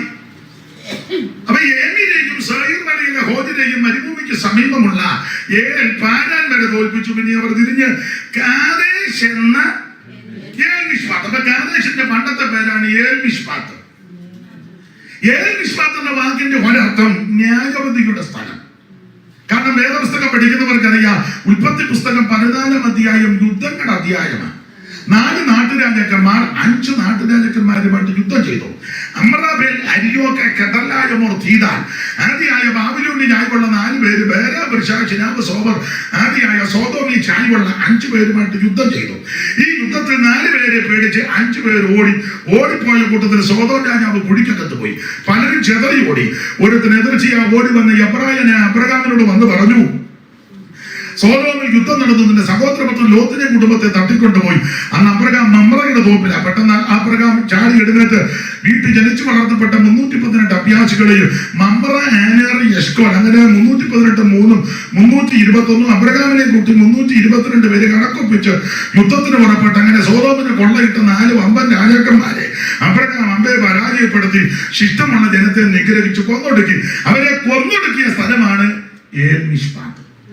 അതുകൊണ്ടാണ് ആ സ്ഥലത്തിന് ന്യായവതിയുടെ സ്ഥലം എന്ന അർത്ഥം വന്നത്. അപ്പൊ ഏൽ മിഷ്പാത്ത് എന്ന വാക്കിന്റെ അർത്ഥം ന്യായവതിയുടെ സ്ഥലം. എന്നാൽ ആ സ്ഥലത്തെ പിന്നത്തേതിൽ പേര് മാറ്റിയാണ് കാദേശ്, യഹോവയ്ക്ക് വിശുദ്ധം. ഇത് നമ്മോടുള്ള ബന്ധത്തിൽ ഒരു കാലത്ത് ഞാനും നിങ്ങളുമല്ല ന്യായവതിക്ക് അല്ല ശിക്ഷാവിധിക്ക് അർഹരായി പോയവരാണ്. ഒരു കണ്ണിന് പോലും ദയനോന്നാല് എല്ലാവരാലും വെറുക്കപ്പെട്ട് പാപത്തിന്റെ പടികുടികൾ പാപത്തെ പച്ചവെള്ളം പോലെ കുടിച്ചുകൊണ്ട് ഒരു കണ്ണിന് പോലും ദയനോന്നാല് വെറുക്കപ്പെട്ട് അവൻ നശിക്കപ്പെട്ടു പോകേണ്ട സ്ഥാനത്ത് കാൽവരിയിലെ സ്നേഹം നമ്മെ തേടിയെത്തി അതിക്രമങ്ങളുടെ പാപമോചനമെന്ന് വീണ്ടെടുപ്പ് തന്റെ പുത്രനെ തങ്കനിലം കൊണ്ട് തന്ന് ദൈവം നമ്മെ തെരഞ്ഞെടുത്ത് അവൻ യോഹന്നാന്റെ ഭാഷയിൽ പറഞ്ഞാൽ ജാമീന ദൈവമക്കളെന്ന് പരമനൊന്നു. പൗലോസിന്റെ ഭാഷയിൽ പറഞ്ഞാൽ അവൻ സ്വർഗീയ വിളി ഓഹരിക്കാരാക്കി. അവൻ വീണ്ടും പറഞ്ഞാൽ നമ്മെ സ്വർഗത്തിൽ കൊണ്ടുവന്നിരുത്തി ദൈവമക്കളെന്നുള്ള പദവി നമുക്ക് നമ്മളെ സംബോധന ചെയ്യുന്ന പല പദമുണ്ട്. അതിലൊരു പദം ഇതാ, വിശുദ്ധ സഹോദരന്മാരെ. നമ്മളെ വിശുദ്ധരാക്കി തീർത്തു. അപ്പോൾ ന്യായവിധിക്ക് അല്ല, ശരിക്കും ബിബ്ലിക്കലായിട്ട് പറഞ്ഞ ശിക്ഷാവിധിക്ക് അർഹരായി പോയ എന്നെയും നിങ്ങളെ അവിടുന്ന് കോരിയെടുത്ത് ദൈവമക്കളാക്കി. ശിക്ഷകൻ പോയല്ലോ, രക്ഷിതരായല്ലോ, ശിക്ഷകൻ പോയല്ലോ, നാം രക്ഷിതരായല്ലോ, വിമോചിതരായല്ലോ, ശിക്ഷായോഗ്യ ദൈവത്തിനവകാശികളായല്ലോ, ശിക്ഷായോഗ്യ ദൈവത്തിൻ അവകാശികളായല്ലോ.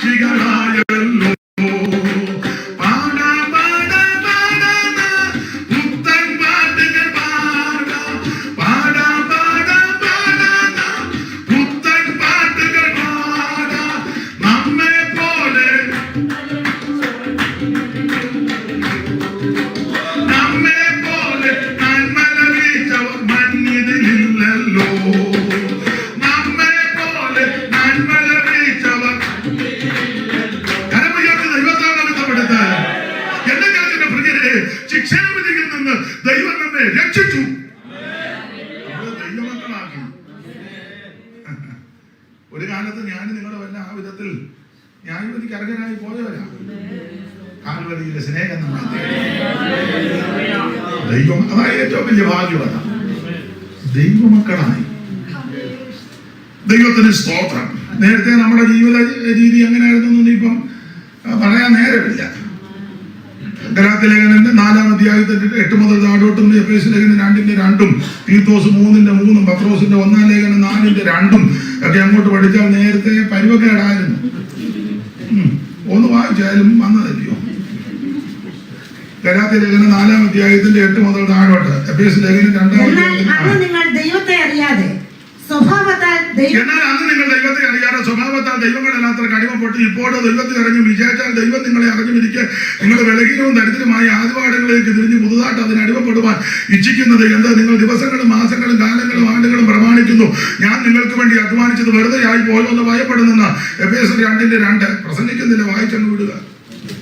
അവയിൽ നിങ്ങൾ മുൻപേ ഈ ലോകത്തിന്റെ കാലഗതിയെയും മുമ്പേ നിങ്ങൾ ഈ ലോകത്തിന്റെ കാലഗതികളെയും ആകാശത്തിലെ അധികാരം അമ്മയ്ക്ക് മൈക്ക് വേണ്ടല്ലോ, ആകാശത്തിന്റെ അധികാരത്തിലും വായിച്ചു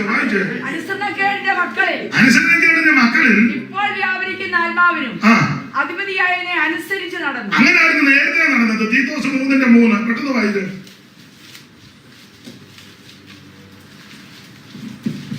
തീത്തോസ് ഇല്ലേ? അങ്ങനെ വാക്യമുണ്ട്. തീത്തോസിനെ കാണാനില്ലെന്ന്. മുമ്പേ നാമും ബുദ്ധികെട്ടവരും അനുസരണമില്ലാത്തവരും വഴിതെറ്റി നടന്നവരും നാനാ ബോധങ്ങൾക്കും അധീനരും പിന്നെ ഈർഷ്യയിലും അസൂയയിലും ഗാനം കഴിക്കുന്നവരും ദ്വേഷിതരും അന്യോന്യം പകയ്ക്കുന്നവരുമായിരുന്നു. നേരത്തെ അങ്ങനെ ആയിരുന്നെന്ന് എഫേസ്യർ 5:8.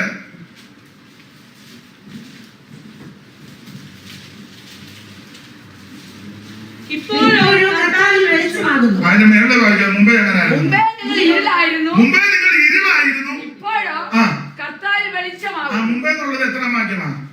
8-ാം വാക്യം തന്നെ. അപ്പൊ അമ്മാമ്മ എന്നെ വെട്ടിലാക്കിയതാ.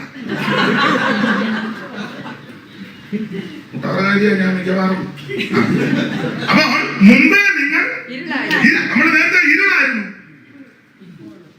ഇരുട്ടിന്റെ നിഷ്ഫല പ്രവർത്തികൾ വിട്ട് നാം ഇരുട്ടിന്റെ നിഷ്ഫല പ്രവർത്തികൾ വിട്ട് നാം ഒഴുകിൻ സർവായുധ വർഗം ധരിക്കണം. ഒഴുകിൻ സർവായുധ വർഗം ധരിക്കണം. പരമേശ്വരാജന്റെ മണവാട്ടിയാകുവാൻ പരമേശ്വരാജന്റെ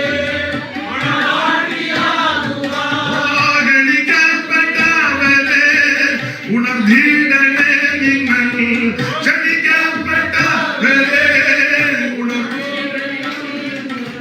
അപ്പൊ മുമ്പേ നിങ്ങൾ ഇരുളായിരുന്നു എന്ന് വ്യാഖ്യാനിക്കുന്നില്ല. പത്രോസിന്റെ 1-ാം ലേഖനം 4-ന്റെ 2.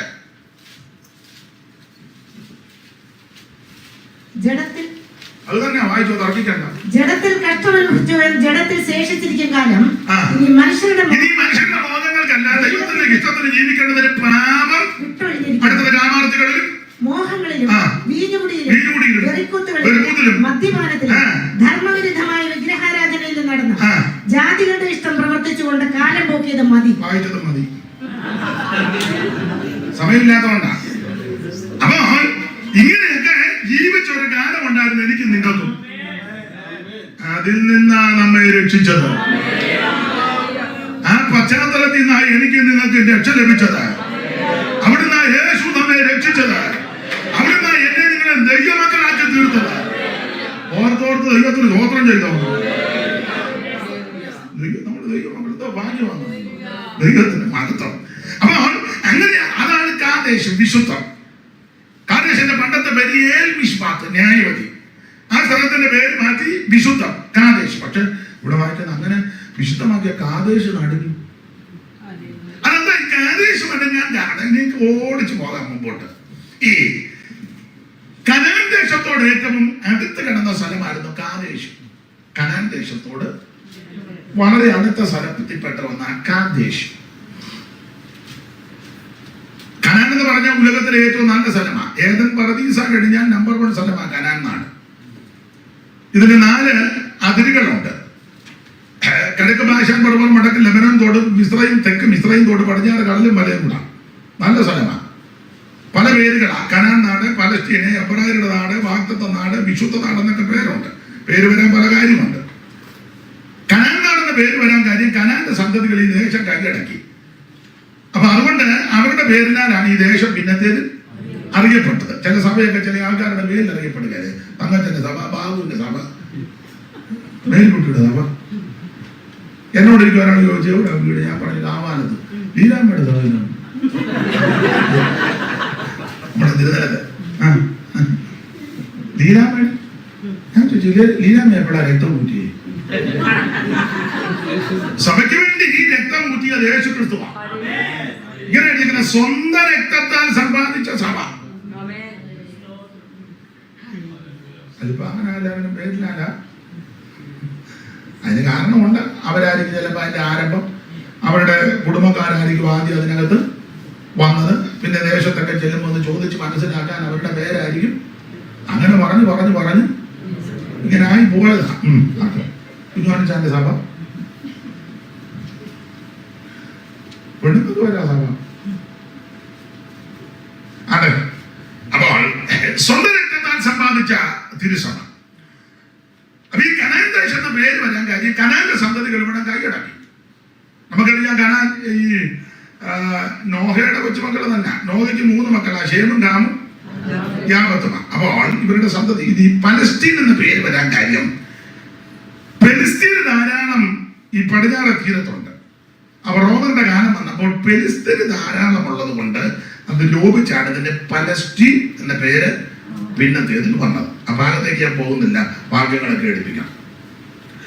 എല്ലാം കൊണ്ട് നല്ല സുന്ദര സുലഭമായ സ്ഥലമായിരുന്നു കനാൻ ദേശം. ഏറ്റവും നമ്പർ 1 സ്ഥലമാണ്.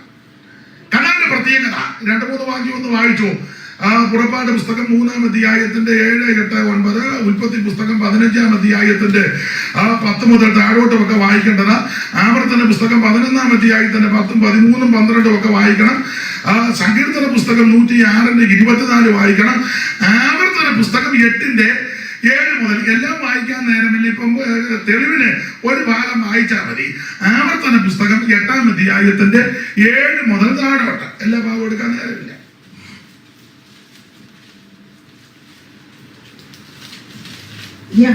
നിന്റെ ദൈവമായ യഹോവ നല്ലൊരു ദേശത്തേക്കല്ലോ നിന്നെ. അപ്പൊ ഈ ദേശത്തിന്റെ വിശേഷത, അയ്യോ ഇസ്രായേലേ, നിന്റെ ദൈവമായ യഹോവ നല്ലൊരു ദേശത്തേക്കല്ലോ നിന്നെ കൊണ്ടുപോകുന്നത്. ഞാൻ ഇടയ്ക്ക് കയറി പറയാം, ഈ കൃപയിൽ വന്നതാണ് നമ്മുടെ ഭാഗ്യം.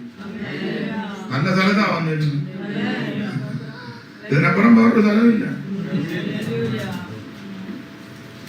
പൗലോസിന്റെ ഭാഷയിൽ പറഞ്ഞാൽ നമ്മളെ സ്വർഗത്തിൽ കൊണ്ടുവന്നിരുത്തിയിരിക്കുകയാണ്. ക്രിസ്തുയേശുവിൽ അവനോടുകൂടെ ഉയർത്തെഴുന്നേൽപ്പിച്ച് എന്തോ പദവിയാ. ഇത് കൂടുതൽ എന്നാ ഭാഗ്യവും പദവിയും കിട്ടാനാ. ചിലപ്പോൾ ഇതൊന്നും അങ്ങോട്ട് പോരാ. ഇരുപ്പാണ് പറയുന്നത്, തൃപ്തി വരുന്നില്ല. ഏറ്റവും വലിയ ശ്രേഷ്ഠ സ്ഥലത്താണ് നമ്മളെ കൊണ്ടുവന്നിരുത്തിയിരിക്കുന്നത്. ഞാൻ എന്റെ പ്രിയതമന് അവന്റെ മുന്തിരിത്തോട്ടത്തെ കുറിച്ച് എന്റെ പ്രിയന്റെ പാട്ട് പാടാം. അതിന്റെ അടുത്ത പദം എന്റെ പ്രിയതമന് എങ്ങനെ എഴുതിയത്?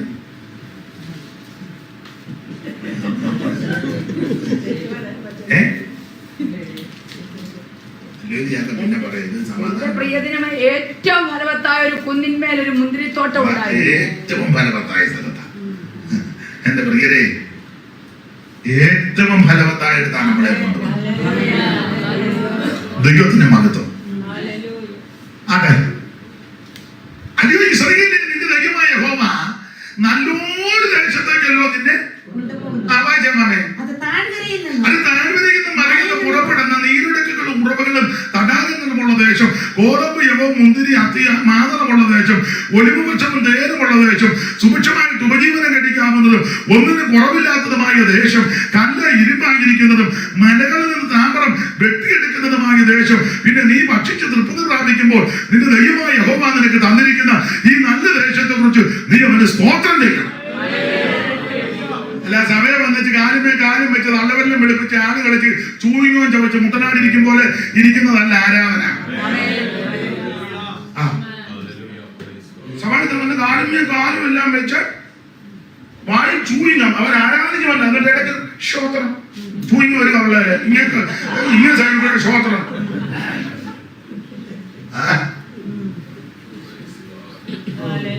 ദൈവത്തെ ആരാധിക്കുമ്പോൾ ഭയത്തോടും ഭക്തിയോടും വിറയലോടും വേണം. നമ്മുടെ ദൈവം ദഹിപ്പിക്കുന്ന അഗ്നിയ. ഭക്തിയോടെ വേണം ദൈവത്തെ. നിങ്ങളുടെ ഭക്തിയോടെ ഞാൻ ആരാധിക്കുമെന്ന്. ആരാധനയ്ക്ക് വരുമ്പോൾ ഭക്തി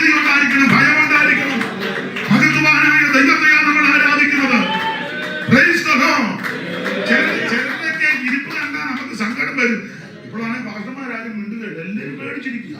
കാരണം എത്ര പേരെ കണ്ട ഒരു സഭ തട്ടിക്കൂട്ടി എടുപ്പിച്ചു. പിന്നെ ബോർഡ് തീരുമാനിക്കും ഇന്ന് രാത്രി തന്നെ പുള്ളിയെ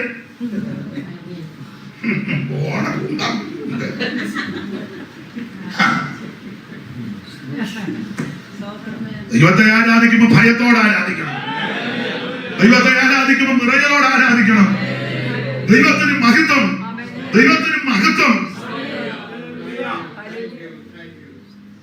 സത്യാചാരന്റെ മുമ്പിൽ നൃത്തം തുടങ്ങിടുവിത്തപ്പോട്ട് കിന്നരങ്ങൾ വായിപ്പിൽ. സത്യേശ്വരനു മുമ്പിൽ നൃത്തം തുടങ്ങിടുവിത്തപ്പോട്ട് കിന്നരങ്ങൾ വായിപ്പിൽ.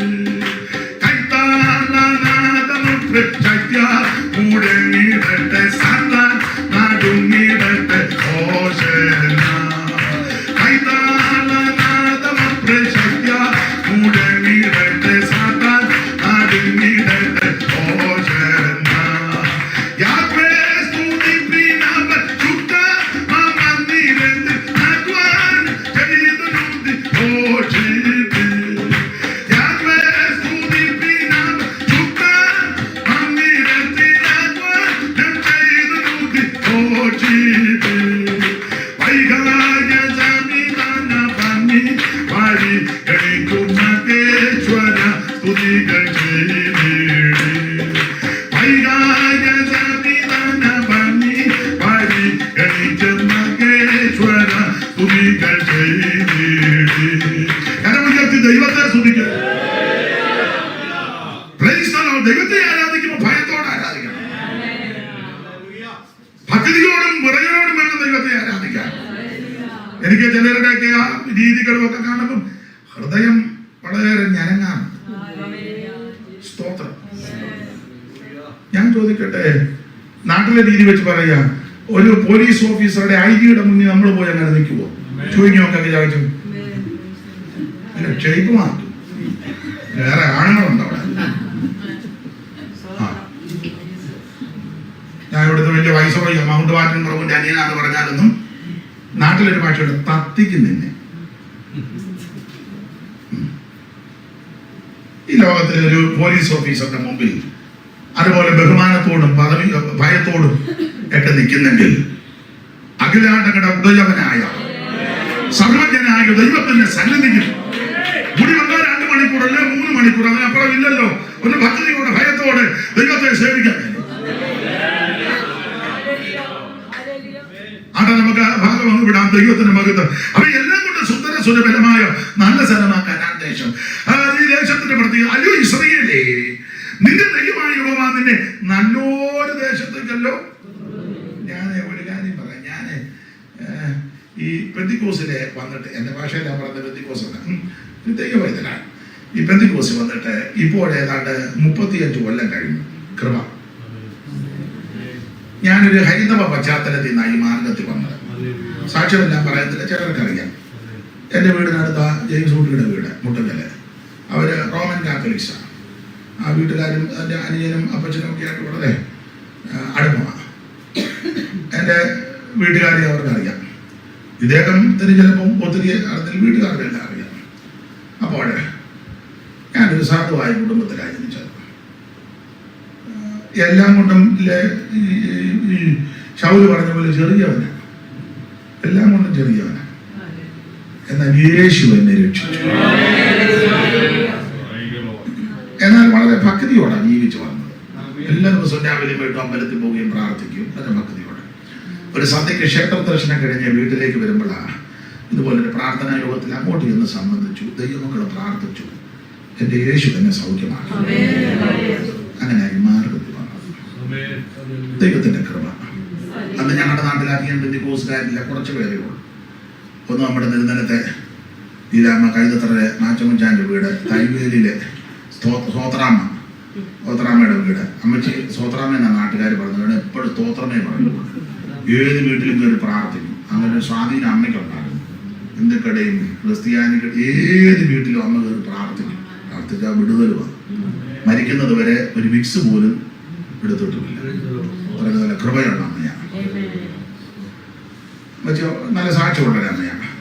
അങ്ങനെ കുറച്ച് കുറച്ച് പിന്നെ കുളമത്തറയിലെ വീട്, ഇങ്ങനെ വിരലുണ്ടാവുന്ന വീടേ ഉള്ളൂ, പഴയതറയിലെ വീട്.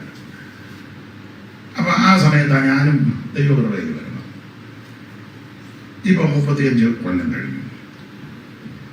ഇന്ന് വരെ തോന്നിയിട്ടില്ല ഈ പെന്തിക്കോസ് വന്നത് അബദ്ധമായിരുന്നു. പെന്തിക്കോസ് ഉപദേശം മോശമാണ് ഇന്ന് വരെ തോന്നിയിട്ടില്ല. ഇതിനകത്ത് പെട്ടുപോയല്ലോ എന്ന് ഇന്ന് വരെ തോന്നിയിട്ടില്ല. ഇപ്പോഴും ദുഃഖം എന്താന്ന് ചോദിച്ചാൽ നേരത്തെ വരാൻ ഒത്തില്ലല്ലോ. ഞാൻ ചിലപ്പം ചിന്തിക്കും ഞങ്ങളുടെ വല്യപ്പനൊക്കെ നേരത്തെ ഒന്ന് വന്ന തന്നെയായിരുന്നു. അത് ഞാനെങ്കിൽ എന്റെ ചെറിയ ചിന്തയാണ്. അമ്മ വട്ട് കളിച്ച് നടക്കുന്നതിൽ നല്ലത് ഇതുകൊണ്ടെല്ലാം നേരത്തെ ഒന്ന് വന്നിരുന്നെങ്കിൽ ഞാനെങ്കിൽ ചിന്തിക്കുന്നതാ. സ്തോത്രം. എനിക്കിപ്പോഴും സങ്കടമാണ് നേരത്തെ വരാനൊത്തില്ല. കാരണം സൺഡേ സ്കൂളൊന്നും ഞാൻ പഠിച്ചിട്ടില്ല. അതുകൊണ്ട് ഇപ്പോഴും സങ്കടമാണ്. സൺഡേ സ്കൂളൊക്കെ പിള്ളേർ പഠിക്കുമ്പോൾ എനിക്ക് ഒത്തില്ലല്ലോ. ചെറുപ്പത്തിലെ ഇത് ഈ മാർഗത്തിൽ വരാൻ ഒത്തില്ലല്ലോ. വലിയ ഞാൻ 13 വയസ്സ് 14 വയസ്സിലാണ് രക്ഷിക്കപ്പെടുന്നത്. അതിന് സങ്കടമാണ് നേരത്തെ വരാൻ കാണുന്നത്. ഇന്ന് വരെ തോന്നിയിട്ടില്ല പെന്തിക്കോസ് മോശമാണെന്നോ, ഇത് തെറ്റിപ്പോയെന്നോ, ഇത് വന്നത് അബദ്ധമായെന്നോ, ഈ ഉപദേശത്തിന് ഇനി തിരുത്തൽ വരുത്തണമെന്നൊന്നും തോന്നിയിട്ടില്ല. അപ്പൊ ഇത് തിരുത്താൻ കുറെ അവന്മാരിറങ്ങിയിട്ടുണ്ട്. കൂടുതൽ ഞാൻ ഒന്നാമതിനെ പറ്റി എഴുതി പറയുന്നതായെങ്കിൽ വിവരവും ബോധവും ഇല്ലെന്നാണ്. അത് നല്ലതുമാണ്. എല്ലാം സ്റ്റാൻഡേർഡ് ആയാൽ പിന്നെ ഒന്നും മിണ്ടുകയില്ല. സ്റ്റാൻഡേർഡുകാരായി കഴിഞ്ഞാൽ പിന്നെ ഒന്നും. എനിക്ക് ഈ ബോധവും പൊക്കണവും ഇല്ലാത്തതുകൊണ്ട് ഞാൻ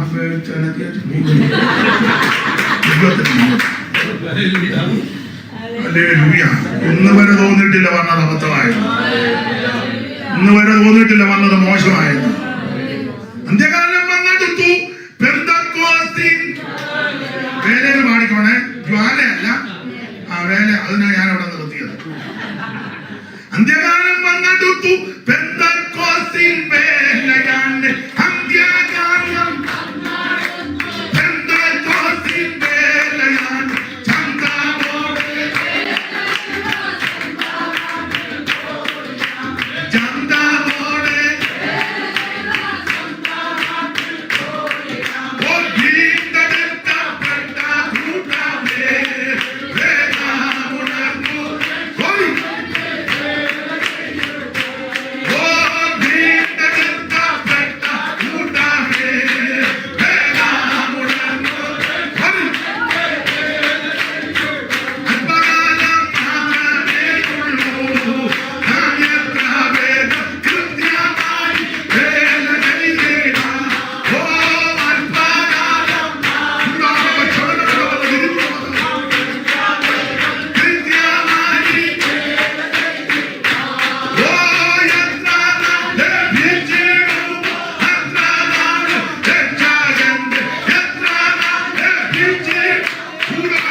ഇന്ന് വരെ തോന്നിയിട്ടില്ല വന്നത് അബദ്ധമായെന്ന്. ഇന്ന് വരെ തോന്നിയിട്ടില്ല ഈ മാർഗം മോശമാണ്. ഇതിനകത്ത് വന്നതാ ഭാഗ്യം. ഞാന് ഹൃദയം തുറന്നു വേദപുസ്തകത്തിന്റെ വെളിച്ചത്തിൽ പറഞ്ഞ രക്ഷിക്കപ്പെട്ടൊരു ദൈവവൈതനാണ്. അതാണ് ഇതിന്റെ അടിസ്ഥാനം. എന്നാൽ എന്റെ ഭാഷയെ ഞാൻ പറയാം. ഞാനൊരു പെന്തിക്കോസുകാരനായതിൽ അഭിമാനിക്കുന്ന ആളാണ്. എവിടെ എവിടെ ഞാനതില് പൗലോസ് പറയുമ്പോൾ അല്പം ഊറ്റമൊക്കെ എനിക്കുണ്ട്. തന്നെയല്ലേ ചിലർക്കൊക്കെ എന്നെ അറിയാം. ഈ നാട്ടിലൊക്കെ അതിൽ എവിടെയൊക്കെ നിന്ന് ഉടനെ ഇങ്ങോട്ട് വന്ന് എന്നെ ആളല്ലോ. പിന്നെ എനിക്ക് ഒരു സന്തോഷം. ദൈവകൃപ അനേകര് ഈ ദൈവ പ്രസംഗമൊക്കെ കേൾക്കുന്നുണ്ട്. വിശേഷിച്ച് ഹിന്ദുക്കളായ സഹോദരങ്ങൾ, മുസ്ലിം സഹോദരൻ, മറ്റ് ഇതര മതസ്ഥര്. നമ്മുടെ ആൾക്കാർക്ക് എന്നെ അങ്ങനെ വലിയ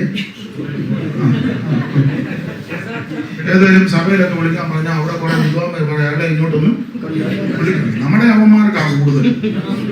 എന്നാലും എനിക്ക് ഇവരോട് ഇഷ്ടമാണ്. പിന്നെ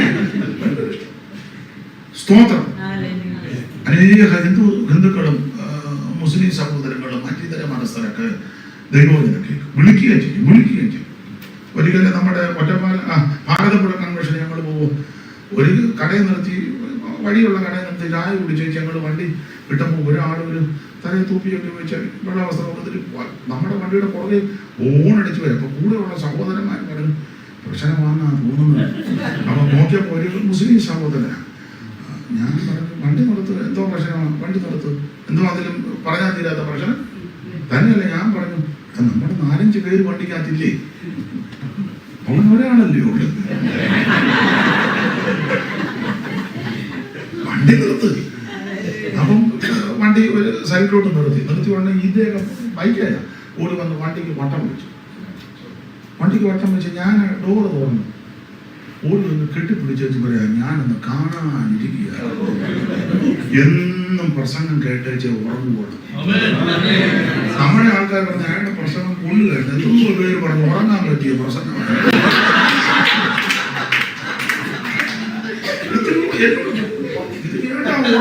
ഞാൻ സന്തോഷം. എന്റെ പ്രസംഗം നമ്മുടെ ആൾക്കാർക്കൊന്നും ഇഷ്ടമല്ലേ, എത്രയോ പേരെ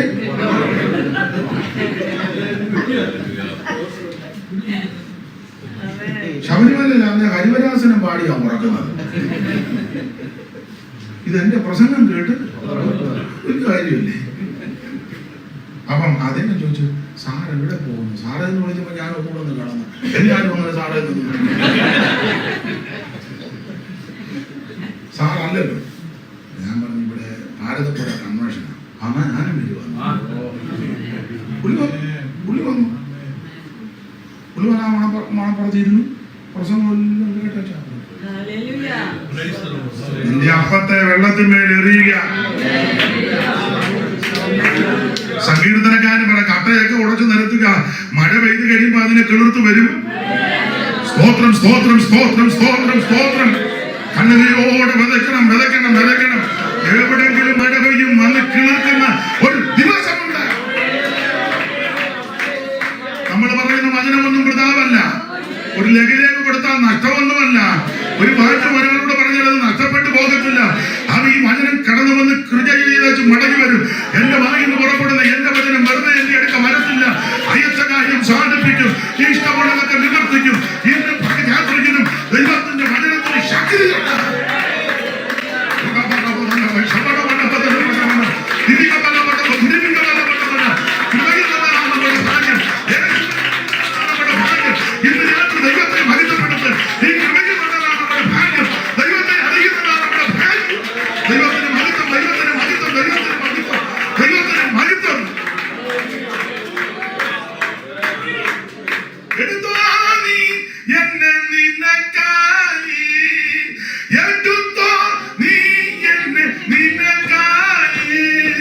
കൊടുത്തോ നീ നിന്നെ എനിക്കായി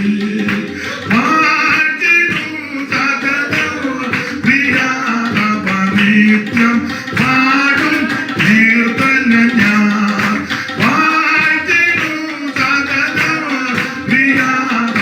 നിത്യം പാടും കീർത്തന ഞാൻ ചേർത്തതിനാലെന്നെ തിരുമാറി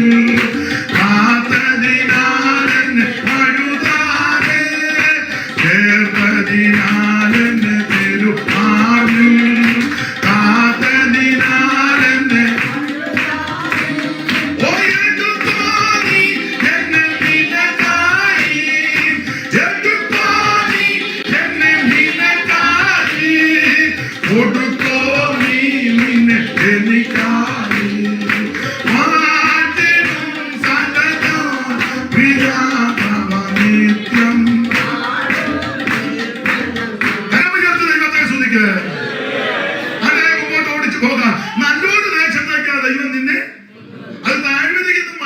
പുറപ്പെടുന്ന യഹോവ നല്ലൊരു ദേശത്തേക്കല്ലോ ഇതിനെ കൊണ്ടുപോകുന്നത്. അത് താഴ്വരയിൽ നിന്ന് മലയിൽ നിന്ന് പുറപ്പെടുന്ന നീരൊഴുക്കുകളും ഉറവുകളും തടാകങ്ങളും എന്ന് പറഞ്ഞാൽ വെള്ളത്തിന് പഞ്ഞമില്ലാത്ത ദേശമാണ്. ഇതിനകത്ത് വന്നു കഴിഞ്ഞ ഈ ദേശത്ത് വന്ന വെള്ളത്തിന് ശരി പറഞ്ഞ നിന്നു പോകുന്നു.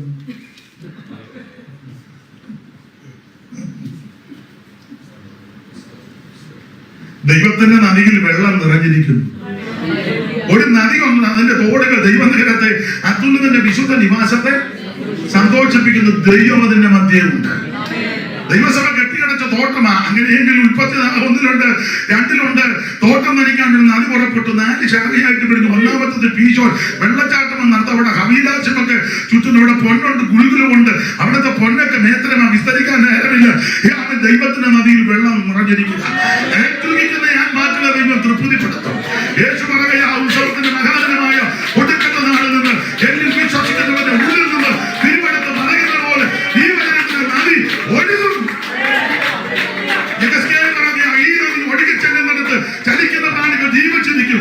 ഇന്ന് രാത്രിയിൽ അവൻ വെള്ളത്തിന് പഞ്ഞമില്ലാത്ത സ്ഥലമാ. അത് കനാൻ ദേശം. ആരാധിക്കാൻ കൈയടിച്ച് ആരാധിക്കുകയും ചെയ്യാം, നൃത്തം ചെയ്യാം. ഇപ്പൊ കൈയടിക്കുന്ന കാര്യമല്ലെന്ന് ഇതിനകത്ത് വന്നാലേ നൃത്തം ചെയ്ത് ആരാധിക്കാം, ഒച്ചത്തിൽ ദൈവത്തെ ആസ്വദിക്കാം. ഇവിടെ പഞ്ഞമൊന്നുമില്ല. പോലെ അത് വിവരിക്കുന്നില്ല.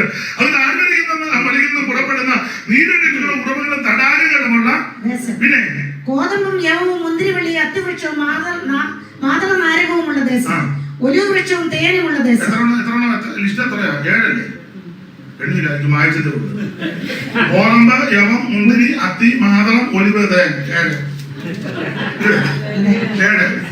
അപ്പൊ കനാൻ നാട്ടിൽ എത്ര ഐറ്റമാ? 7. മിസ്രൈമിലോ ഒന്നുമില്ല. വായിച്ച സംഖ്യാപുസ്തകം 11:4. സംഖ്യ 11:4. ആ കണ്ണി തുറന്നത് അവരുടെ ഇടയിലുള്ള സമ്മിശ്ര ജാതി മുഴുവൻ ദുരാരികളായി ഇസ്രായേൽ മക്കൾ വീണ്ടും കരഞ്ഞുകൊണ്ട് ഞങ്ങൾക്ക് തിന്മാൻ ഇറച്ചി ആര് തരും? ഞങ്ങൾ മിസ്രയീമിൽ വെച്ച് വില കൂടാതെ തിന്നിട്ടുള്ള എണ്ണിക്കോണം. മത്സ്യം, വെള്ളരിക്ക, മത്തങ്ങ, ഉള്ളി, ചുവന്നുള്ളി. എത്രയുണ്ട്? 6. കനാൻ നാട്ടിൽ 7, മിസ്രയീമിൽ. അതാ മിസ്രയീമിൽ കനാനുമായിട്ട് വ്യത്യാസമുണ്ട്. മിസ്രയീമിൽ കൂടുതൽ ഉള്ളി. ഏതൊക്കെ ഉള്ളിയാ?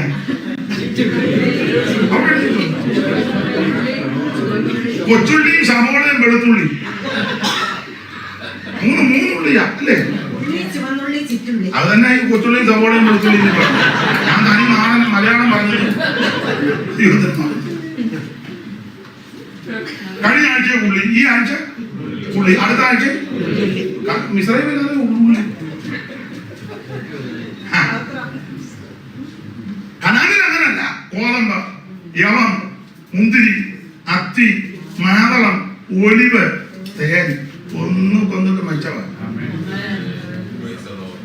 അതുകൊണ്ടാ പഴയ പിതാക്കന്മാരൊക്കെ ഇങ്ങനെ പാടുമായിരുന്നു.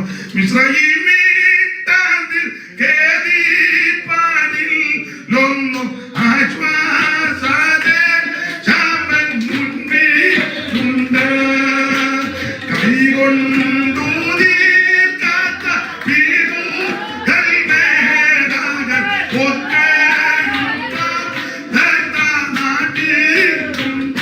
കരമില്ലാത്ത ദൈവത്തെ ശ്രദ്ധിക്കുക. ഈ മിസ്രയീമിൽ കിടന്ന ജോർജ് കുട്ടി ഉള്ളിൽ നിന്നതിന്റെ ഊപ്പാട് വരും.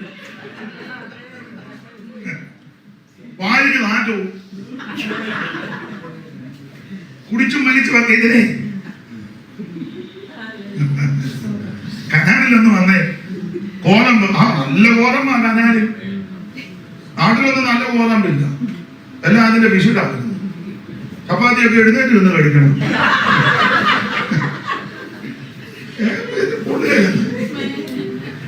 ഇവിടെ നാട്ടിൽ പെണ്ണുങ്ങൾക്കൊന്നും ജോലി ചെയ്യാൻ കഴിയാൻ കടയിൽ നിന്ന് മേടിക്കുക. കടയിൽ നിന്ന് മേടിച്ചു അതിലോട്ട് ഇട്ട് അങ്ങോട്ട് 2 മാറി ഇട്ടേക്ക് നടക്കുന്നു.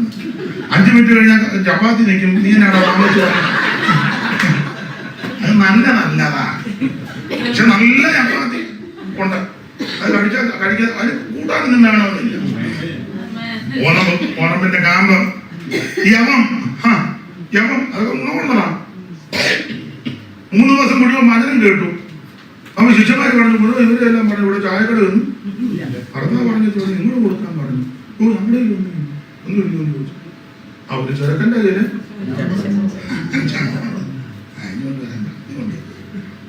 കരങ്ങളിലോട്ട് കൊടുത്തു.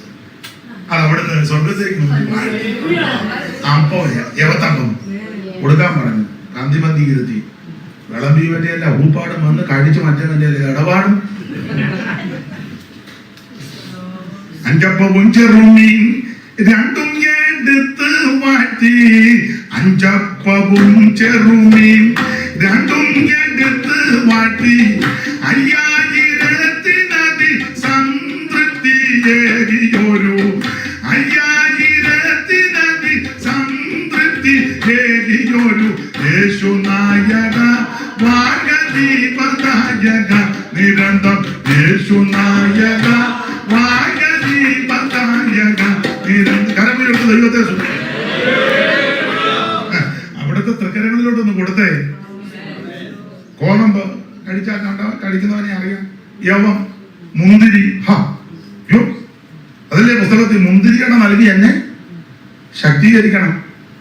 മുന്തിരി അപ്പം ഗോതമ്പ് യവം മുന്തിരി പിന്നെ അത്തിപ്പടക്കട്ട കൊണ്ട് പെരട്ടിയപ്പോ രോഗശാന്തി. എല്ലാ ഭാഗത്തേക്കും പോകാൻ നേരമില്ല. മാതളം ഭൂതമെല്ലാം കയറിയിരിക്കുക. എന്നാലും പുള്ളി പോയിരുന്നത് മാതളനാരകത്തിന്റെ അവിടെ.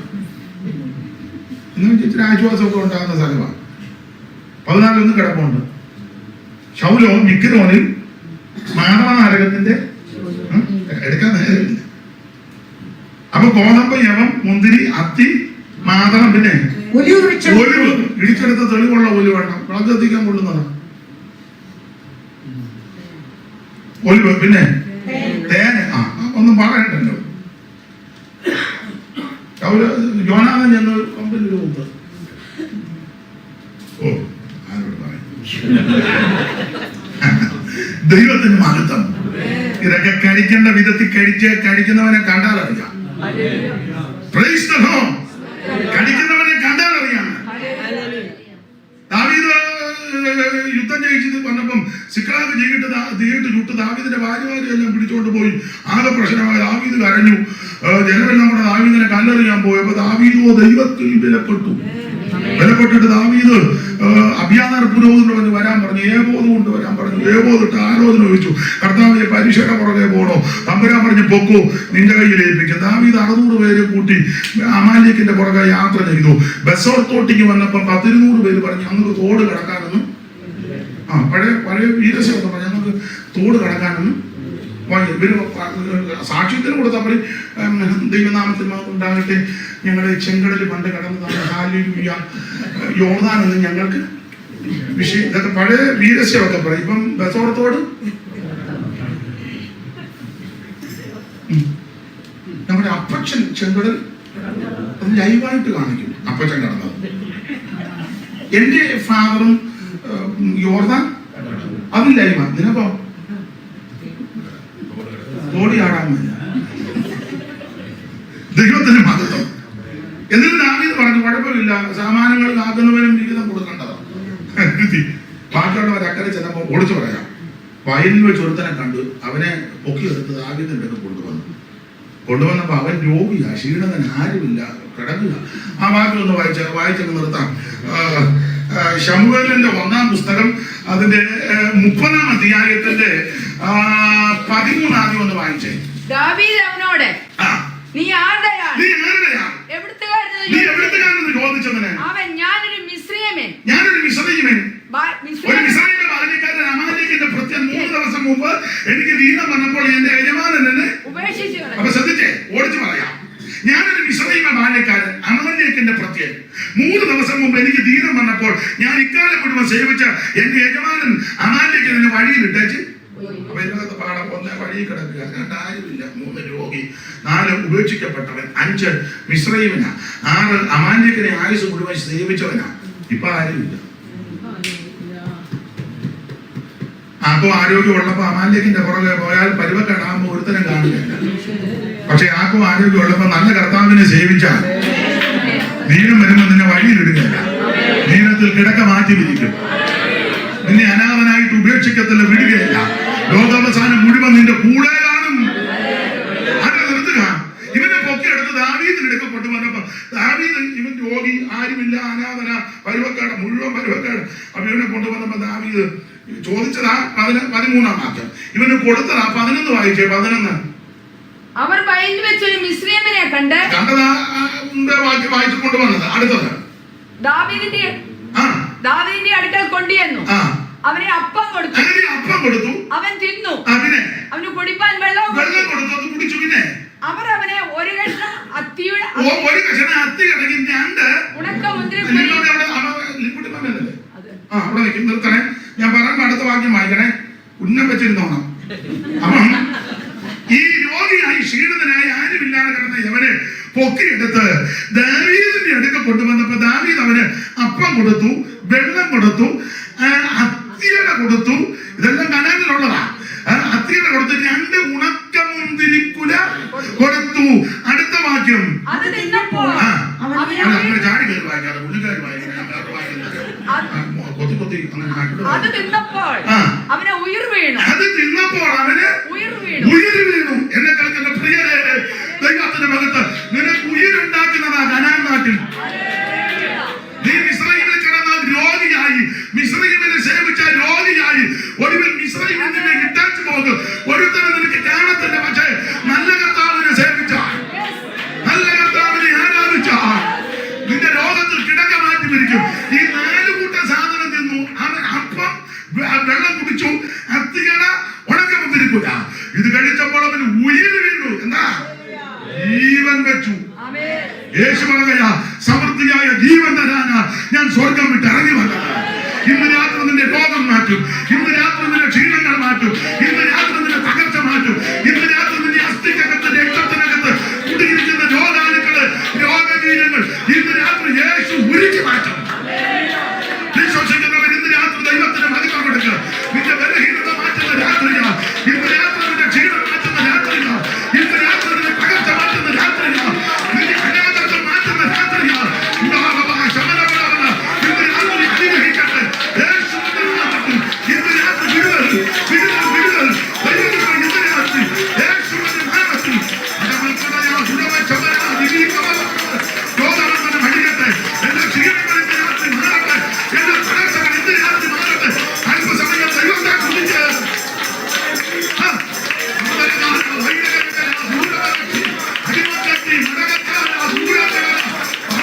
തിരിച്ചു പോകരുത്. ഇന്ന് രാത്രി ശ്രമിച്ചപ്പോൾ വെള്ളത്തോടെ വിടുമ്പോൾ യേശുവിന്റെ നാമത്തിൽ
എന്നാലും ദൈവം നിങ്ങളോടൊക്കെ വചനത്തിൽ കൂടെ ഇടപെട്ടിട്ടുണ്ട്.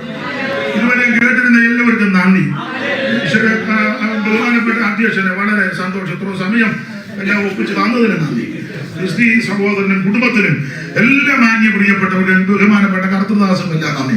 ആ പഴയ പാട്ടിന്റെ 2 വരി പാടി അങ്ങ് നിർത്താം. താഴ്ചയിൽ എണ്ണിക്കവൻ തന്നലേകി താങ്ങി എന്നെ വീഴ്ചയിൽ അടിതാ താഴ്ചയിൽ എണ്ണിക്കവൻ തന്നലേകി അവൻ താങ്ങി എന്നെ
ഓർമ്മിച്ചതുപോലെ ശനിയാഴ്ച രാവിലെ ഡാളസിലവിടെ മീറ്റിംഗ് കൊണ്ട് നിങ്ങളുടെ പ്രാർത്ഥന ചോദിക്കുന്നു. വ്യാഴാഴ്ച എനിക്കറിയത്തില്ല ഇവിടെ മാർത്തോമക്കാരുടെ ഒരു യോഗം അവർ ക്രമീകരിച്ചിട്ടുണ്ട്.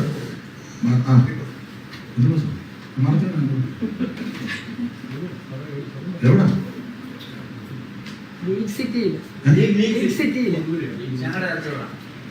മാർത്തോമയാണെന്നോട്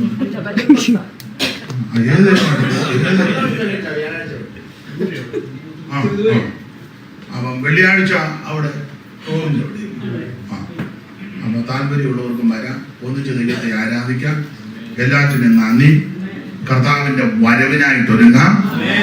ദൈവം നിങ്ങൾ എല്ലാവരെയും അനുഗ്രഹിക്കട്ടെ. നാട്ടിൽ വരുമ്പോൾ സഹായത്തിന് ക്ഷണിക്കുന്നു. ദൈവം നിങ്ങളെ സഹായിക്കും.